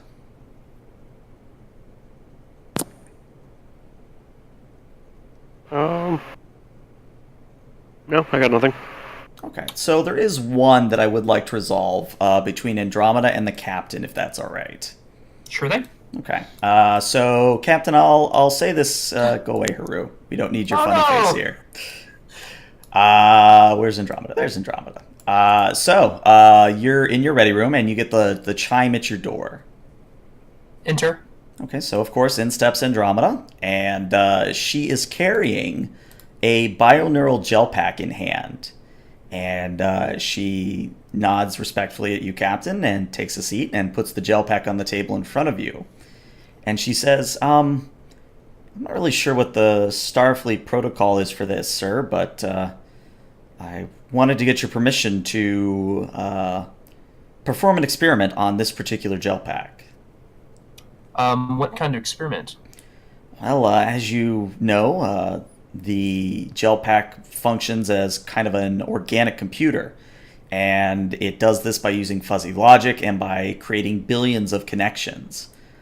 I basically want to increase the neural fiber connectivity by an order of magnitude. Would this... They're not life forms, right?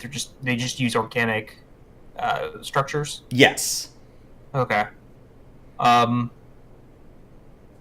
think that's an excellent experiment. Well, thank you, sir. I I did want to bring it to your attention before doing it because I understand apparently you are unable to replicate these. How many do you need? Well, hopefully just this one, but I did want to get a finite limit if that's all right. Okay, I can check with our supplies and get you that number. I'm curious, is this a solo endeavor, or are you working with anyone else on this project? Those individuals in the biolab will be working on it with me. I am overseeing it. She thinks for a moment and says, you are mostly familiar with my bloodstream composition, yes? I am. Basically, I would be applying the nanotechnology within to your biogel packs. I see. This is not an order, but I believe there is a certain ensign on the medical staff that would very much appreciate being included on this project. Out of character, you mean Carruthers, right? I do. Okay. I just want to be sure. Andromeda gives almost an uncharacteristic sigh, and she says, "Oh, I'll include him, sir, but let's just say I've learned a new human word called phrasing." I know what you mean, but I believe his interests and his expertise do align well with this experiment. Oh, indeed. Don't get me wrong. He's a great individual, a great mind. Just maybe doesn't filter Check, things check. good. Check. Yes, we hear you. Yeah, Oh, okay. For some reason.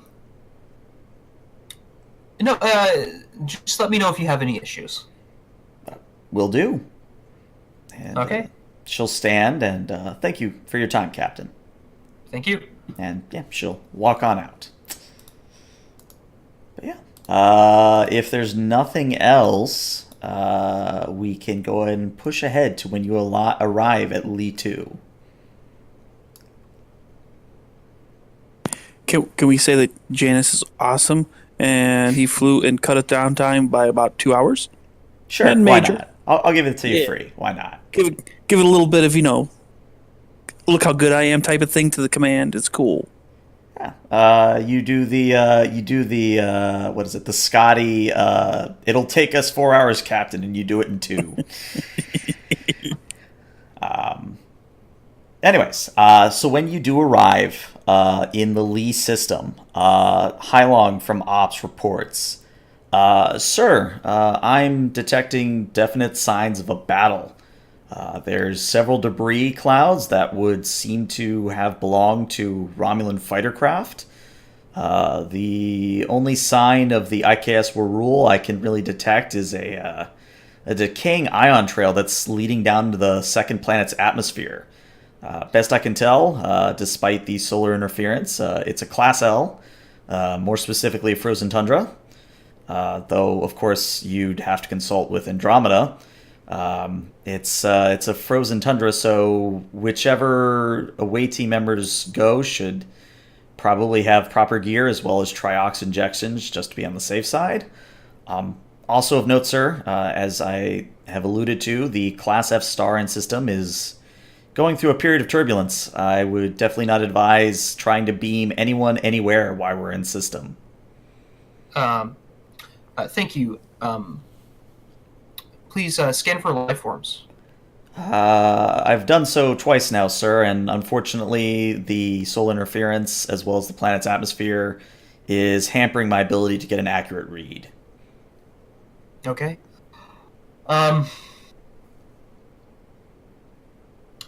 Yeah, let's send an away team. Commander, I believe you and Janice would be well equipped for this, since we will be flying a shuttle down. I'll leave the rest of the away team to you, Commander. Alright. I would like to take a doctor with us to some degree, someone with medical training. I think Andromeda? You could take Andromeda, but Los could also do in a pinch.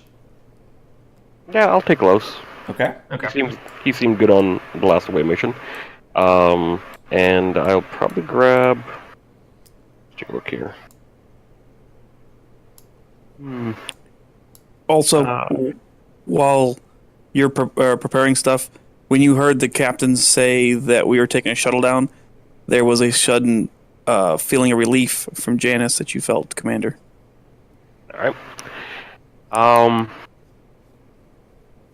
Let's see. I would like to take the Roddenberry down. Larger ship. We have more equipment on it. We could take a couple of engineering personnel with us. Try and see if we can salvage anything of the vessel, if it needs repairs. So, Maddox would be on this list as well. Maddox on the list, okay. And I have no idea who to take for Nilan to control. That's a good question. Nalan, do you have any particular supporting character you think you could play for this upcoming scene? Maybe actually the counselor itself would be good. I don't know your values or anything like that there, but what are you trained in? Let's see.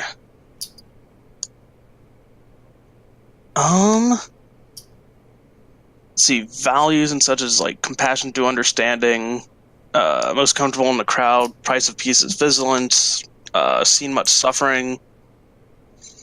Then all my basically just diplomacy stuff.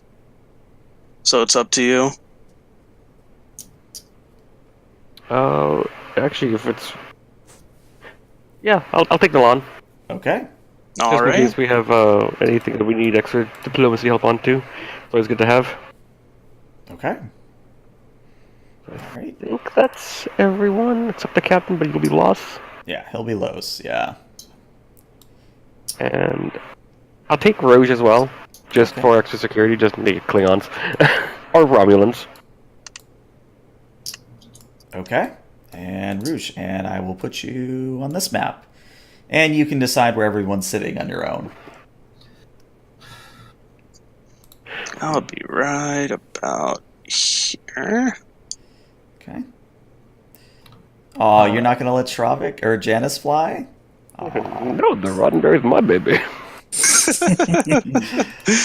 I'll say yeah. Janice, if you want to be like hovering over Crowley, I don't think anyone would mind.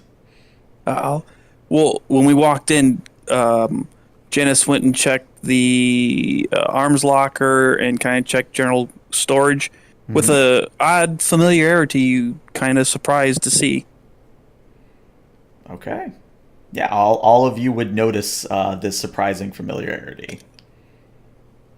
Do we need to spend any momentum for opportunity cost equipment like suits?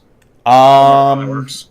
I'm going to say you don't need to spend the opportunity cost here because it's.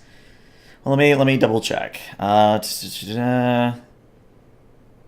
I think EV suits we do have opportunity. Yeah, they do.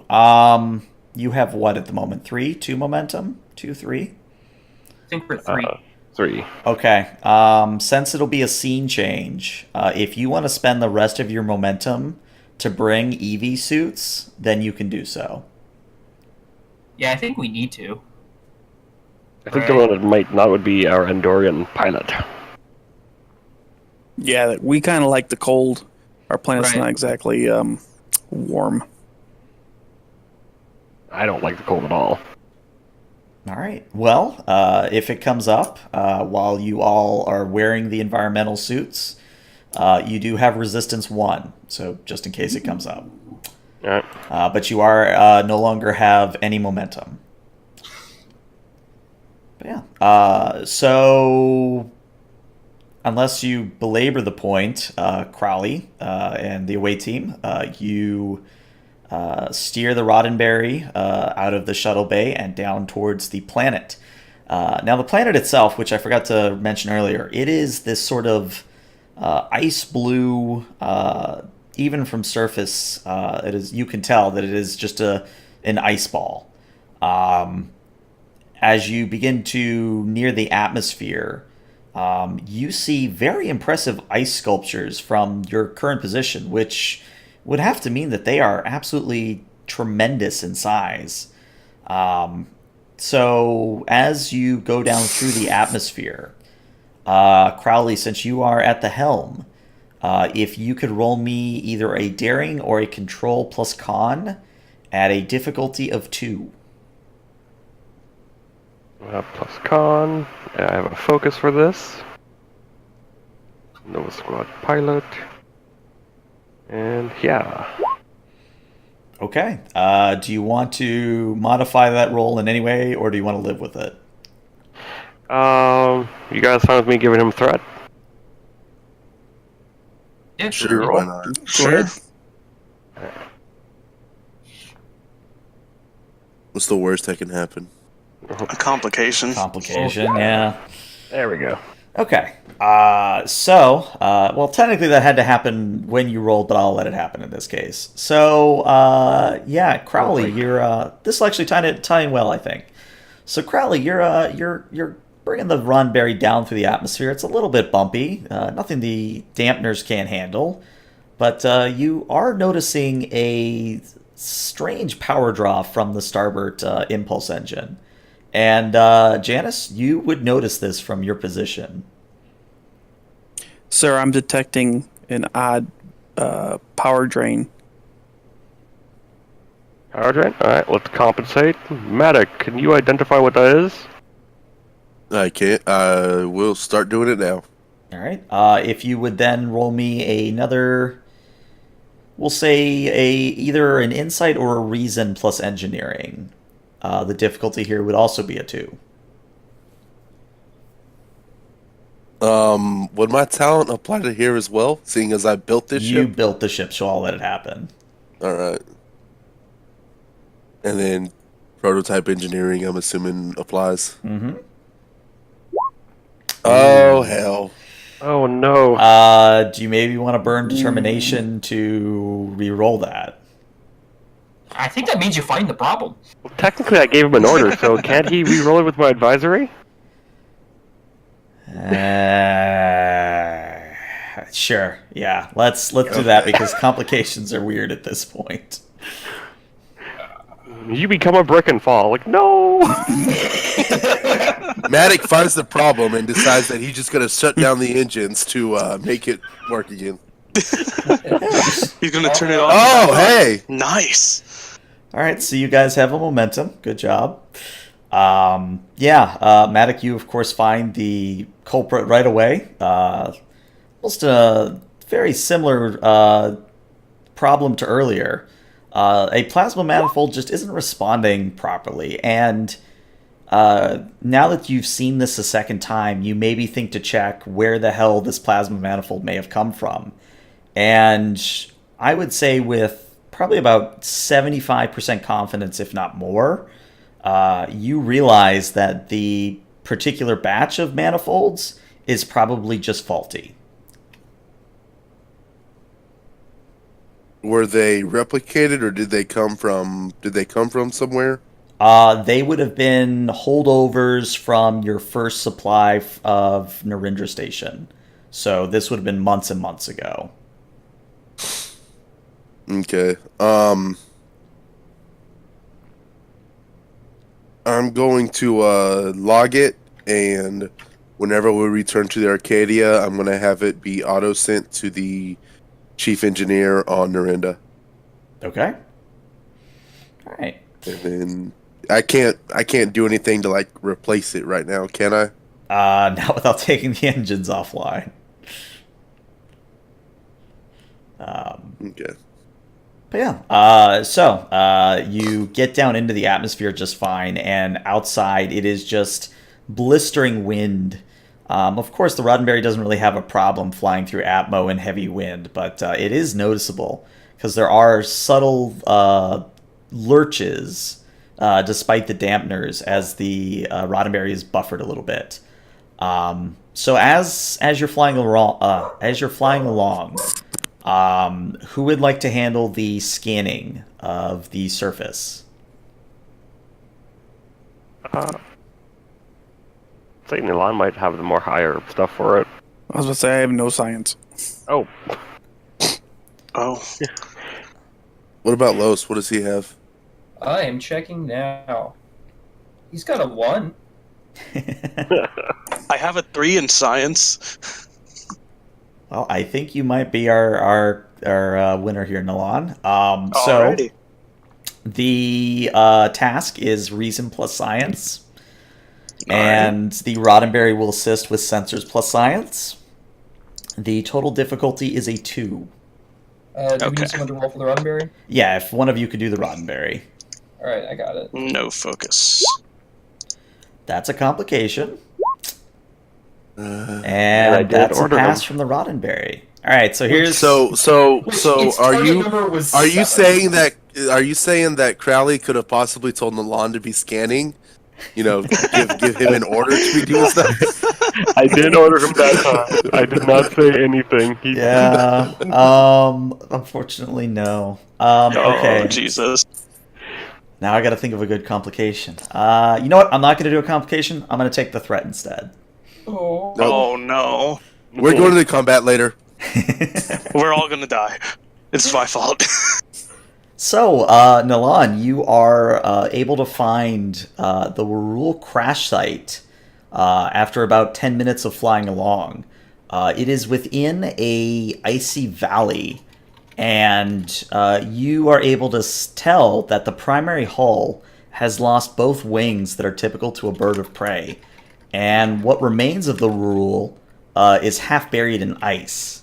The nearest landing site that you could set down in is approximately a 10-minute walk away from the wreckage, and said walk would require you going through a particularly narrow portion of the valley.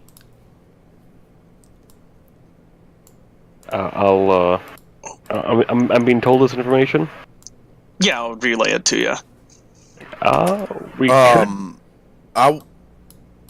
I'm going to pipe up and I'm going to see. I'm going to ask if it'd be possible if we were to basically park the Roddenberry almost on top of the ship that Oh, we're looking jeez. for, and see if that could work. That if the solar issues would still affect transporting. Ooh, If we're like 2 foot away from the hole, you know. Right. I'm going to say, Matic, if you want to roll me either an insight or a reason plus engineering, and I'm going to make the difficulty here a 4. Oh fuck! Oh, Jesus. Yeah, I got to spend that threat somewhere.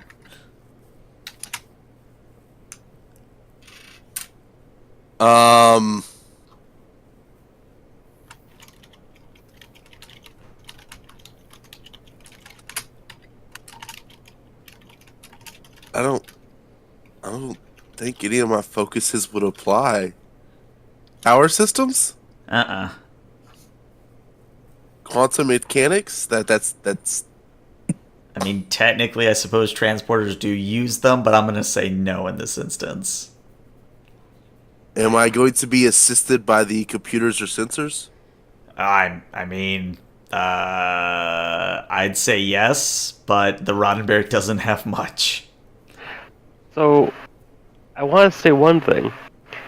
The Roddenberry does have an airlock underneath it. That's how Picard and Worf were able to sneak up on Data. Mm-hmm. Or the top. Could we anchor it onto the hull and then cut our way in? You could, but you're not sure if that would affect the structural integrity of the wreckage. And obviously you don't know where the survivors are, if there are any. So you could risk hurting them in the process. True. I guess I need to spend the 3 threat then. Oh, Jesus. I mean, you could just also choose to fail the test, or not, pass the test, and the answer would be you can't think of anything. It's Or an you option. double crit. Or you double crit.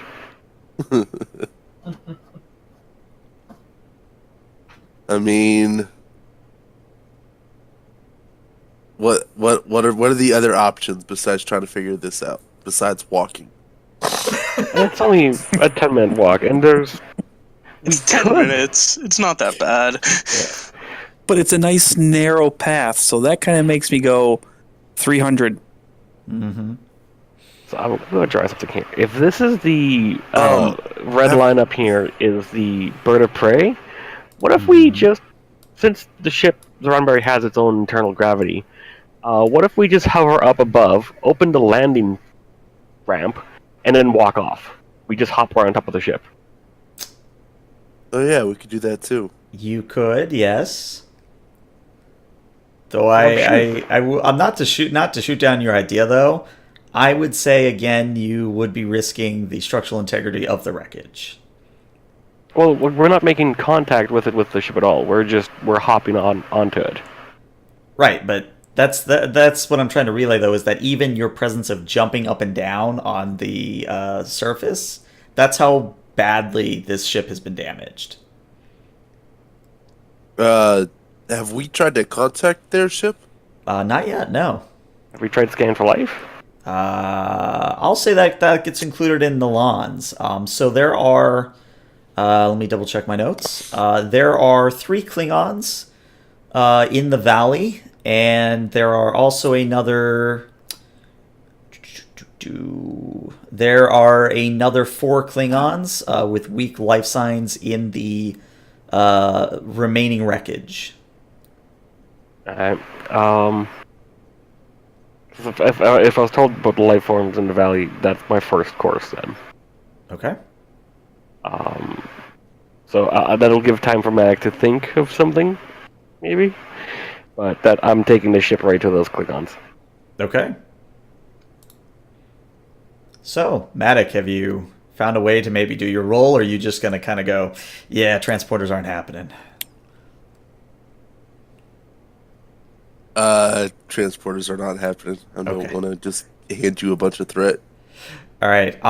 So we'll say then, Crowley, what we'll do is we'll say you maybe land the Roddenberry in a good spot, and all of you quote unquote suit up. Well, would you leave anyone behind to guard the Roddenberry? There's Instant Rouge if no one's playing him. Yeah, nobody's playing Rouge. Rouge, congrats. You are now staying behind. I will initiate a lock on the system if I'm landing and leaving the ship. Okay. Command level 8. Okay. All right. While we were landing, Matic did want to try to contact the Klingons.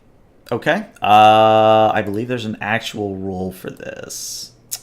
And we're doing it because you need momentum. It's a difficulty 0 roll. I just gotta look up what it is. Hailing frequencies open. Well, good for you. It is control plus engineering. And it is assisted by the Roddenberry's communications plus engineering. And the difficulty is 0, so free momentum. Quantum mechanics? Question mark? No, unfortunately not. Oh, prototype engineering. No. I mean, okay. Oh my fucking god! So we get a momentum. Yeah, so you get a momentum, and I'm gonna take the threat. No! Oh my gosh! So, I'm running out of threat tokens to keep track. so, you get basically the transmission that you received before, but nobody's picking up when you try to respond to it. It's all static. Okay. So the ship's the atmosphere on the ship's just a little bit tense, right? Probably a safe assumption, yeah. Okay. In a most jovial, friendly, jokey manner, Janice looks at the commander and goes, I could have done this better. And walk off. Matic gives that Riker's eyebrows raised look at Crowley like, are you really gonna let him say this right now?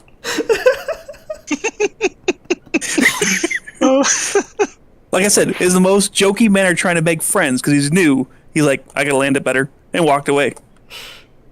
I don't know. I am curious. How does Crowley respond to this? This is very interesting. He just smirks. Okay. There's like a slight whine when a phaser's turned on, right? Right? Is there? No, I don't think it starts whining till you overload it. Okay. Never mind then. Oh dear. Anyway, moving along. I can finally put you guys on this map. So I tried something a little bit different. I did a little bit of dynamic lighting. So you guys hopefully can all see around the map except for where there's ice walls and things like that. If you can't see anything, if you're just seeing darkness, please let me know and I'll fix your token. Yeah, this is where you are. To the south is where you came from, and to the northwest is where the crash site of the Klingons is.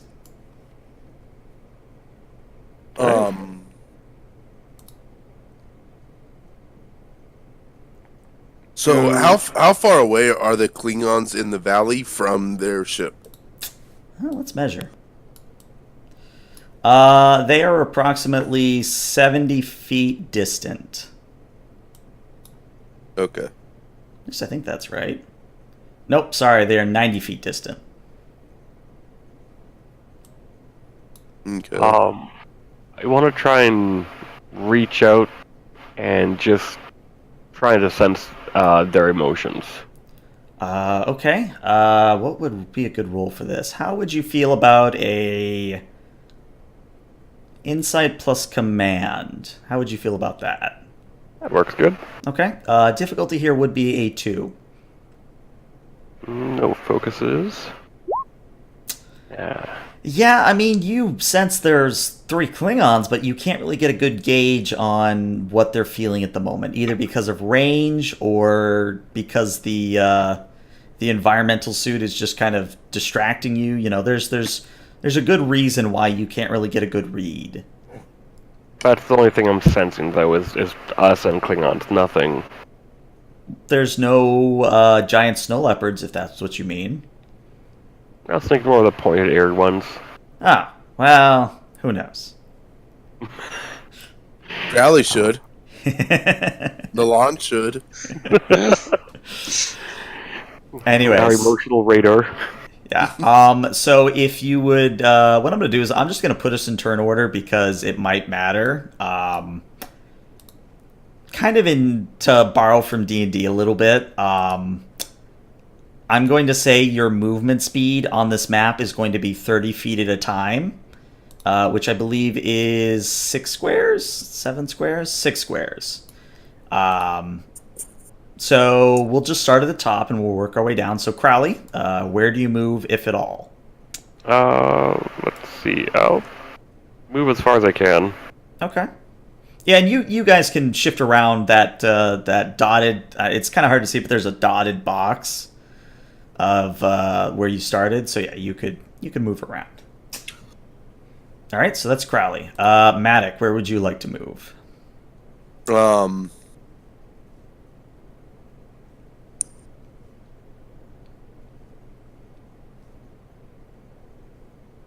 Maddox's gonna move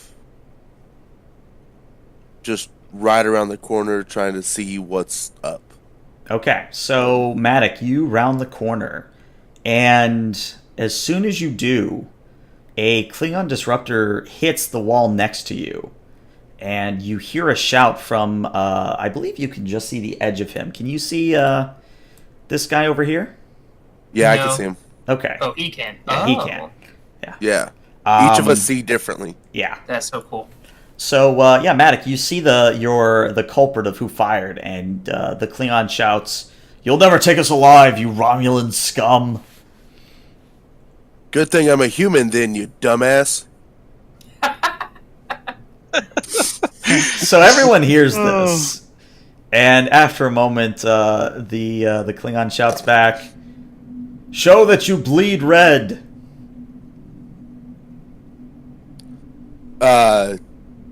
Do I get a? So we can see each other, right? Me and the Klingon. Yeah. Do I need to get closer for me to like take off the glove and cut my hand? That way he could see the red. I would say he'd be able to see it from where he is, but probably getting closer would make it easier for him to tell. Okay. I mean, I already moved the 30 foot. Do I get like a little extra couple steps or? I'll give you a few extra steps, sure. Okay. I'll move to like right there. Okay. Take off the glove. I'll hold the Orion dagger up. I'll slice my hand and just hold it to him and just show it. Very good. Right enough for you? That is good for me. You have no Romulans following you, yes? We didn't have any on sensors. Well, perhaps no. it is best that your people come out and mine will as well. And Sounds fair enough. Now that we've dealt with that little crisis, we can leave turn order behind. So move as you will. I step out with my pointed ears. Yeah. Vulcan. All right. So these 3 individuals will be waiting for you as you guys step out. One of them looks familiar. Are these like pits, or are they just different colors, or like what's up with these? So the blue Like a darker is the surface water is frozen, but underneath you see flowing water. Okay. It's probably thick enough for you to stand on if need be. Anyway, Right. as you all come out, you see that just based on their dress, 2 of them are Becks, so low-ranking warders, and one of them, the one who fired his disruptor at Maddock when he rounded the corner, is of the commander rank. We're from the USS Arcadia. We're here to render assistance. We picked up your distress call. Ah, good. I was not sure if our signal made it out of here. We have several wounded back at the ship. Will you be transporting us out? We can't beam you out, but we do have a shuttle that you can board and wait on as we go and assist the others aboard your vessel. Excellent. Well, perhaps we should do this immediately rather than mince words. The Romulans who went down with us have been doing hit-and-run attacks, and it's hard to say when they could return. Oh, they're active on the ground. That is true, yes. We have withstand 3 such attacks so far. Good to know. Has there been any sort of pattern or timing to them? Almost as you say that, there's Romulan disruptor fire that just kind of shoots right in the middle of everybody. And, we're now going to go back into combat order. So... Oh, shit. let me just add you guys. Let me add these guys. And then I have to put some Romulans on the map. So this Romulan would be over yonder. So I don't think I'll move him so you can see where he is on the map. So he's over there. See a little bit of green right there. Yeah. Yeah. He's over there. And the others I'll put into turn order.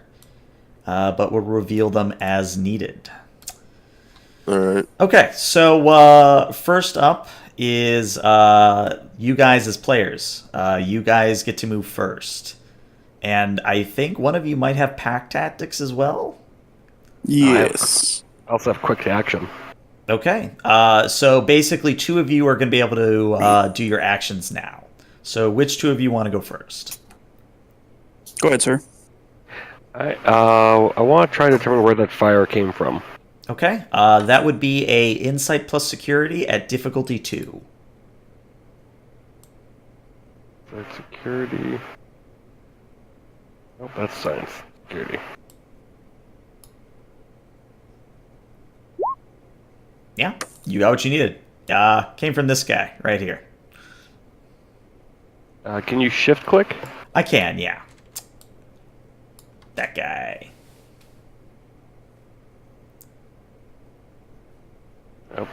Oh, there he is. Okay. What's my range on him? I would say you are at medium range at the moment. All right. Now, we took our EV suits. Mm-hmm. Didn't expect to have this happen. So I want to try and take a shot at him. Okay. Stun setting. Okay. That would be, of course, a control plus security, difficulty 2. And then with my pack tactics, I can assist him with this, right? Yes, you can. Whenever you assist another character during combat, the character you assisted gains 1 bonus momentum if they succeed. So what we'll say you do is you help him line up the shot. Okay. Cool. Ah. Well, you do get to reroll 1, so that's what matters.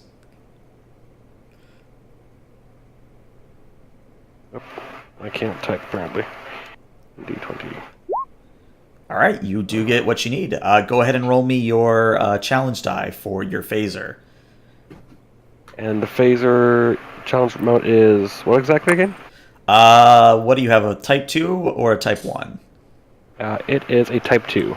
I believe type 2s are base 2 damage, but let's double check. Type 2s are base 3. Base 3. Okay, so it's 3 plus your security score.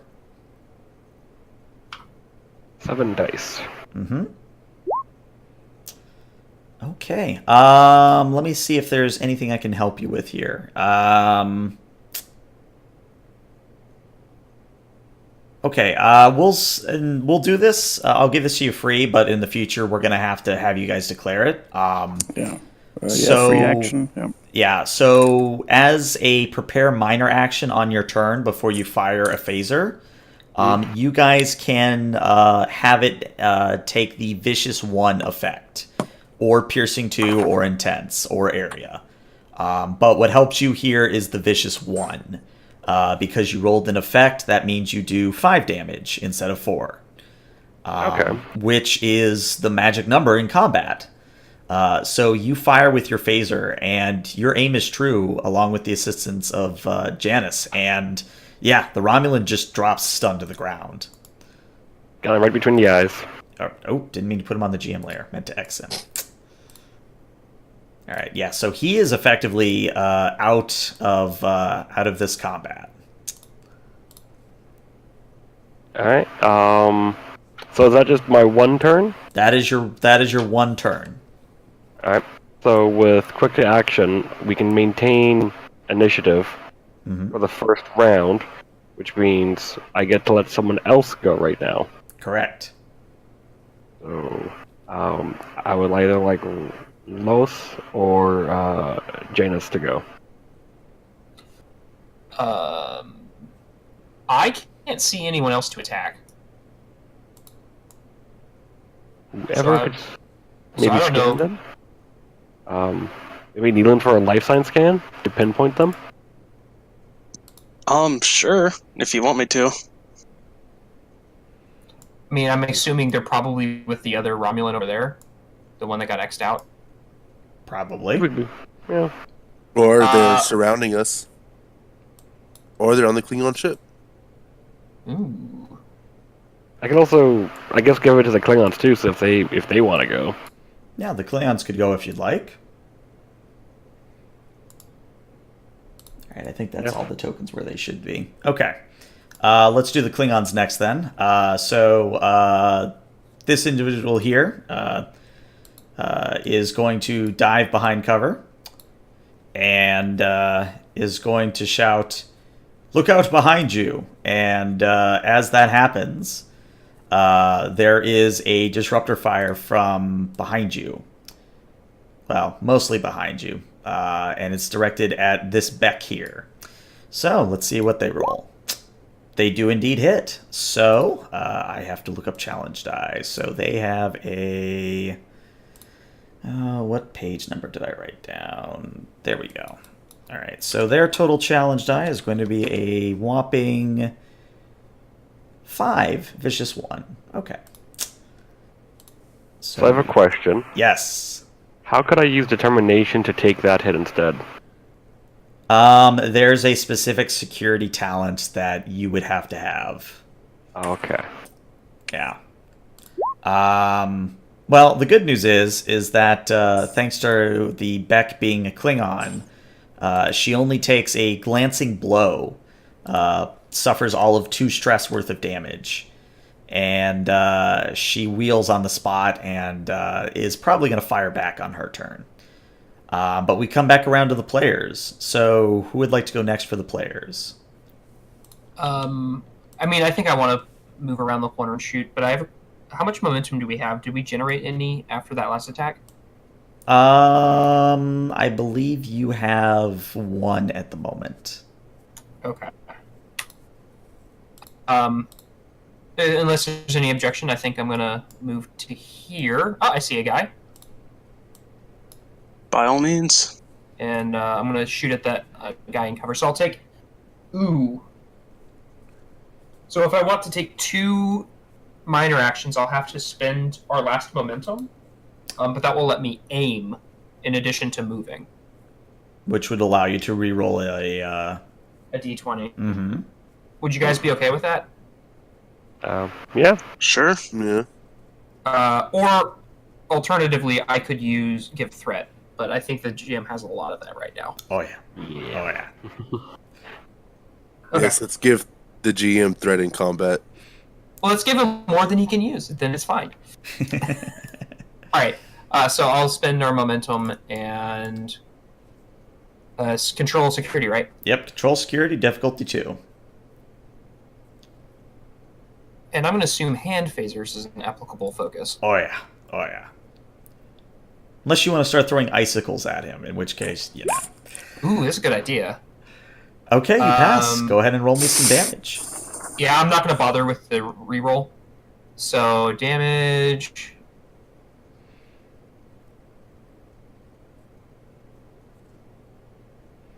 What?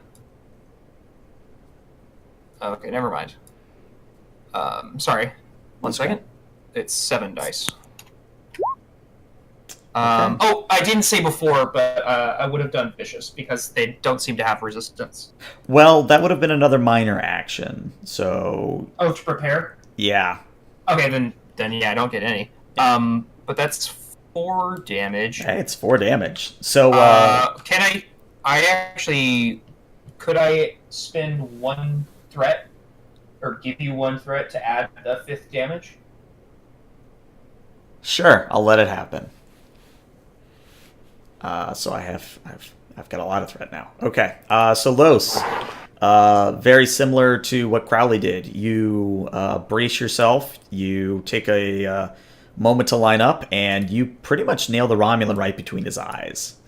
And he also drops cold to the ground. Yeah. So next up is another player. So who would like to go next, or would you like to pass it to the Klingons? I can take the next shot. Okay. Of course, we don't know where they're at though. That's the catch. But if you scan for life signs, we would have an idea. Well, Yeah. I have no skills at that. I'm not a science guy. I could try to. Yeah, I need a target. I'm deadly once I have a target. Until then, I'm kind of. Yeah. All right. What would the roll for that be? Scanning for life forms. Are you using your tricorder or your telepathic ability? I would be going for my telepathic ability. In that case, I would say, given the circumstances, it would be an insight plus security. Alrighty.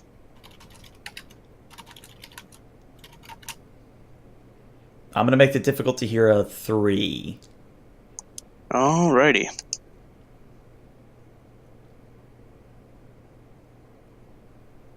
Maybe a team dynamics focus? Probably not. Nah.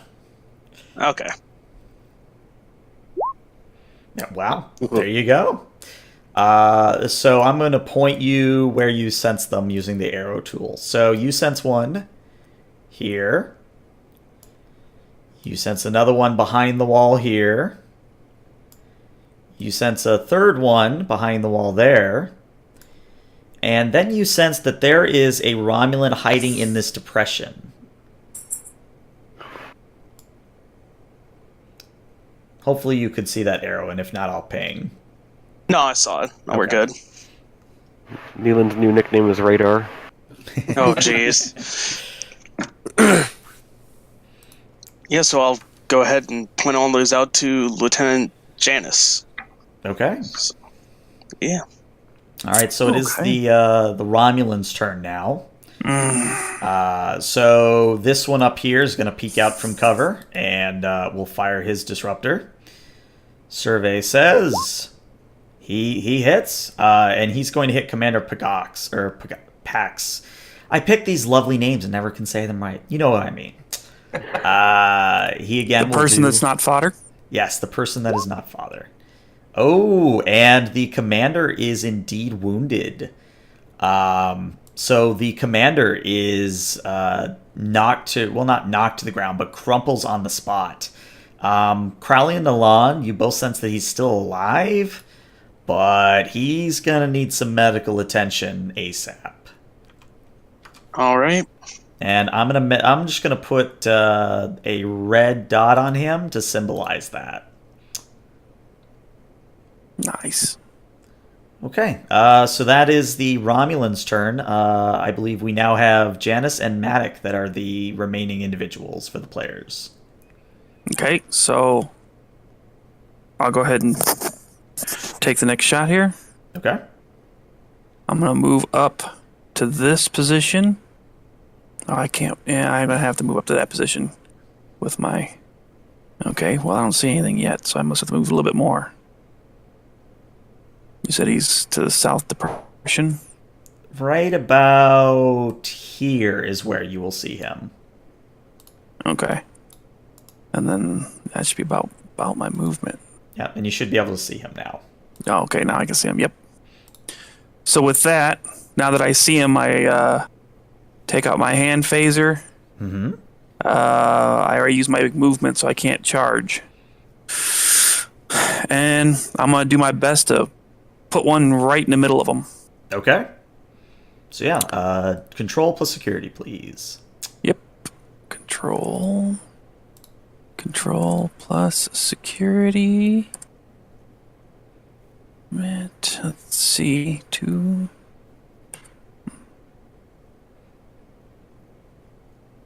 And let's see. No, not this time. Hey, that's what you need. So yeah, go ahead and roll challenge die. I believe you have what, a phaser type 2? Yes. So 3 plus your security score, so a total of 7 die. 7 die. So, okay. So walk me through how to manually roll these because there's no active button for me Okay. to push for. So if you go under the collection tab that looks like a bulleted list, you should see a macro named there it is. challenge die. Yep. Go ahead and put it in bar, and then Barrage. also check show macro quick bar, and then you can just push the button and it'll do what you need. Okay. So that's in the bottom left of my there. And challenge die is going to ask me how many. So 7. Okay, so you do indeed hit him, but either because of the angle or simply because he was able to move just slightly out of the way, he doesn't get like the full hit from the phaser. He only takes a glancing burn from it. Need to practice more on this holodeck. All right, and then we have a choice between either Matic or one of the Klingons. Matic will go. Okay.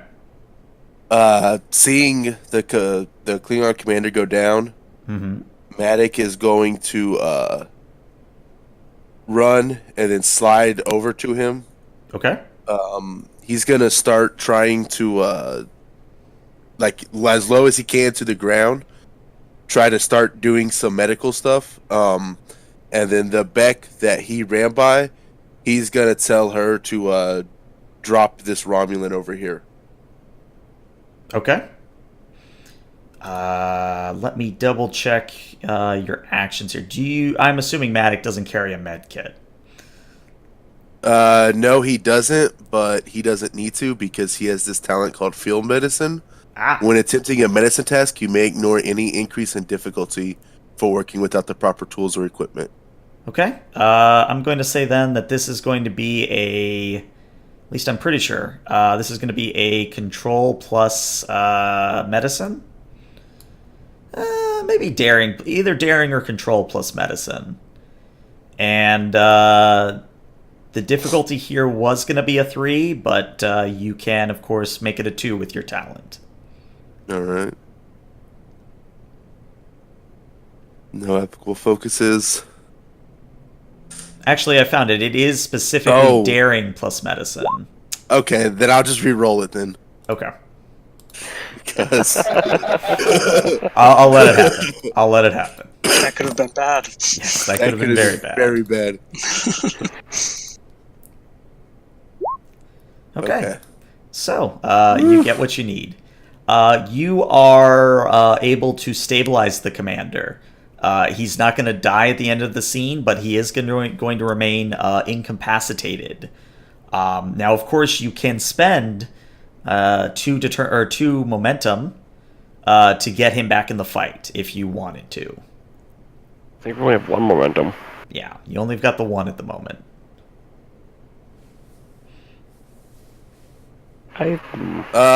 No, I think he's gonna stay out of the fight. Okay.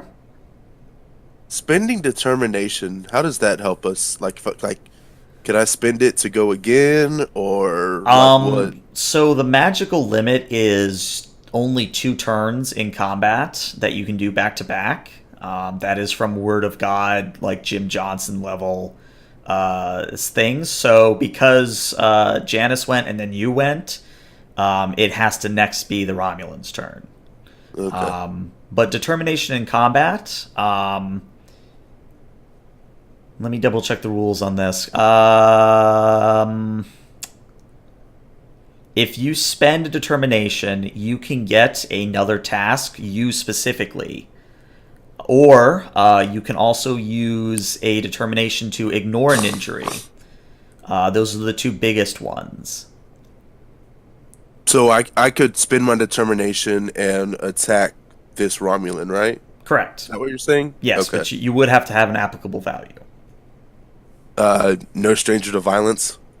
Yeah. Does the commander does he have a Klingon disruptor pistol? Oh, yes, he does. Matic will pull it out of its holster and fire on the Romulan. Okay, let me double check. Let me see. So the benefit of using the commander's pistol, it's still going to be 3 challenge die. Well, let's see if you hit first. So do your control plus security, and hopefully you hit. Also, apologies for the jet flying overhead. This isn't a phaser-based weapon, so my focus can't apply. Damn. Alien engineering technology. Technically, it's an alien device. Does that apply? Sure, I'll let you do it. Okay. Why not? Yeah. Awesome. Do you get a reroll or anything? Uh, I don't think you do, unfortunately. If he could have used the momentum for a second minor action for aim. I'll let it happen. If you spend your last momentum to aim, I'll let you reroll one of the d20s. okay. Yeah, we don't do combat enough for us to memorize all the rules, so we're being fast and loose with the rules here. So I need to get awesome. You get what you need. Okay, so go ahead and roll me 3 challenge die plus your security for a grand total of 6. And the benefit of a disruptor pistol is it has vicious 1 automatically, so you want to see effects. Okay, let's do this. I mean that's 10 damage. So Okay, so it's a disruptor pistol. uh-huh. No stun. It doesn't have a stun, so Uh-huh. so with 10 damage, did I just kill this Romulan? You vaporized that Romulan. Oh, I mean, gee. aw. So I can't even X him. He's just gone. Like he's gone. Oh no, I can feel that. Yeah. So Nalan and Crowley, you feel him just vanish. Oh, Um, Jesus. I look very visibly shaken right now. Crowley and Nalan, they will both. I don't know if either of them look at Matic, but the sense of feeling they get from him is this is nothing new to him. This is something he's familiar with. This is something he has had to do before. Okay. Well, the good news is Nalan that may want to Go talk ahead. to him later. Yeah. The good news is that the two Klingons that are up kind of give a rallying cry. They're very pleased with your performance, Matic. You have made at least battle buddies. All right. So next up, we have the Romulans' turn again. There's only that many left alive. So the one closest to Janice is going to leap up and run up to him, and is going to attempt to engage in melee combat with him. Which Bring he it. he doesn't know it's a bad idea. So let me roll his where's and yeah, Crowley, you're correct. I do have some threat because of the vaporization. So Janice, if you could roll me a daring plus security, and what you need 2 successes or you get hit by this guy. Okay.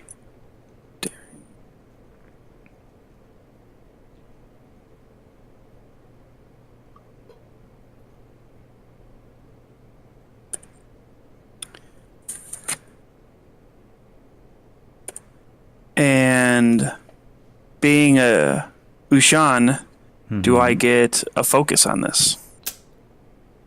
I would allow it, yeah. All right, so the Romulan comes up to you with a dagger and goes for a sort of a stabbing thrust, but this is like the most basic of basic attacks he's doing. You could see it coming from a mile away, so you deflect it in whatever manner you feel is the most thematically appropriate.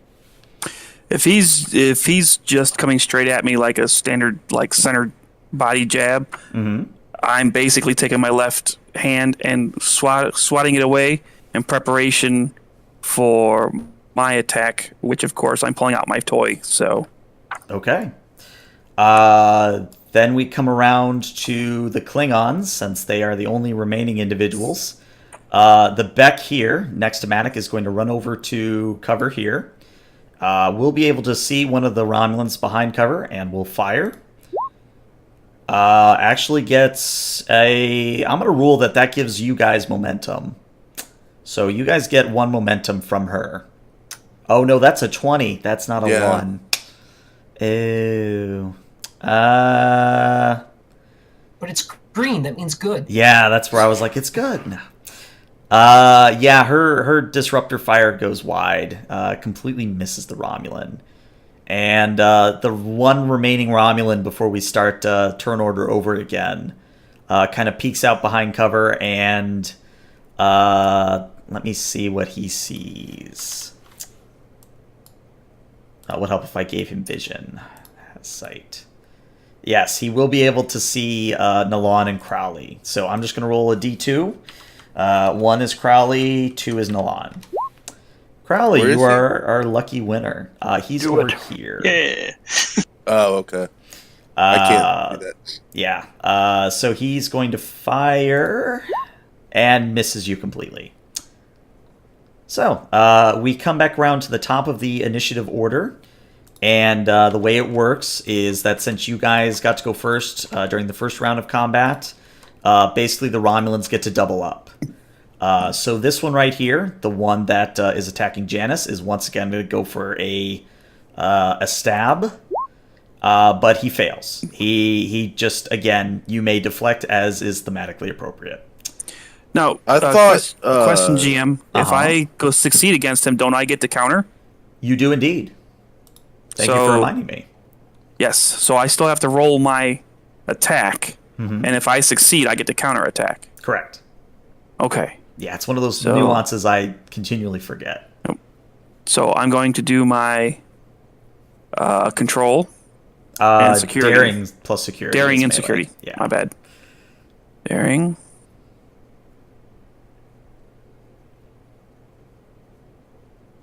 And I'm using my Ushan again, and this time my knife is actually out.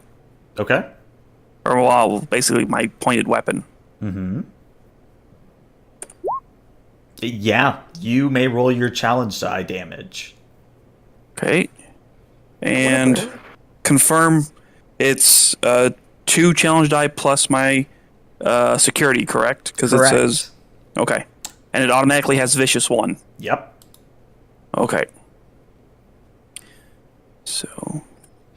And are you being non-lethal or lethal, just out of curiosity? Non-lethal Since because lethal gives him threat. I will attempt to be non-lethal. Okay. And just in case anybody's detecting my feelings, I'm not happy about it. But I'm trying. Okay. Note taken. So it is going to be... Make sure I get my numbers right here. So it's going to be that. So, yeah, you are able to... we'll say you do a nice slash across his chest. And it's not enough to, outright kill him, but it is enough that he is put down onto the ground. Yeah, this is total 7 because I'm doing Vicious 1, right? Yeah, so you get him down hard. He probably will need medical attention, but, that's up to you guys whether or not you care enough about them to do so. So yeah, we come back around to the player's turn. It's a fresh new round, so anyone can act. And there is only one Romulan left on the field at this point. Oh, I thought there was one up here still. Nope, that one moved. Oh, okay. I still have line of sight of this guy. I don't know if anybody else does. I can't make that. I don't have it yet. Well, he tried to shoot at me. Yeah, So, if everyone's fine with me going, sure. Yeah. I will aim Okay, to stun, okay. and I will fire at him. All right, you know the drill. That is daring security, correct? Control security for ranged. Okay.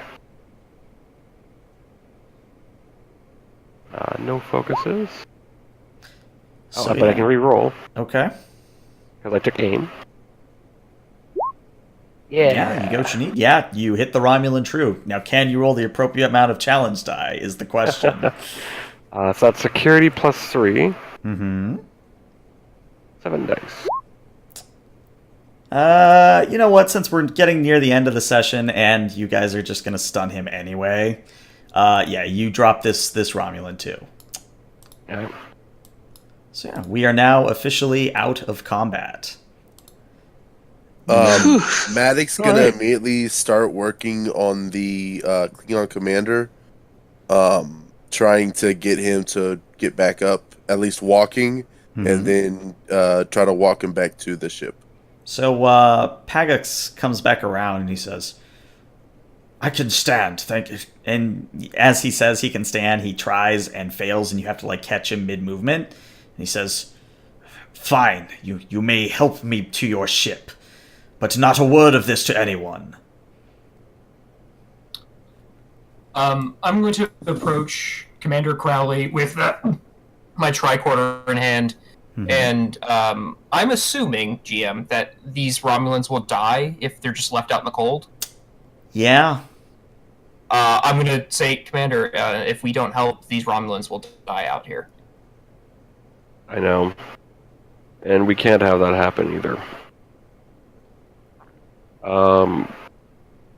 We'll carry what we can back to the ship in either groups of 2s. I'll talk with the Klingons, let them know what's happening. They can guard them, but I will leave strict instructions to them. And I think it's best we get the Roddenberry back up to the ship, unload, and then have it be sent back down. Aye, sir. Commander, can I make the suggestion that the wounded Klingons take priority? They'll get the seating. The Romulans will get put out on the floor. Yeah. We've also got the beds, too. Yeah. And don't we have like a small med bay in there? Well, let's very briefly. No, it's like a living room. Let me take a look. You have like a conference room or a crew lounge. Okay. We have a little room to the side that we can seal people in.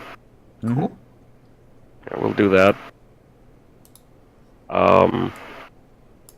Yeah, I'll go pick up one of the Romulans. Actually, first I'll go talk to the Klingons. Okay. So you see Maddox helping the commander towards the shuttle, and the 3 Klingons are following in his wake. Yeah, I'll go catch up to them. And I was like, Commander. Yes, how can I help you? We're Federation. I gather. As you know, we can't just let the Romulans lie in the snow and die. He doesn't really seem thrilled with this, either visually or telepathically. And he says, "You realize that they were aiming to kill, yes?" Yes. But it is how the Federation is, though. Fine. You are our rescuers, so I will allow it. We will be putting them and confine them into a room.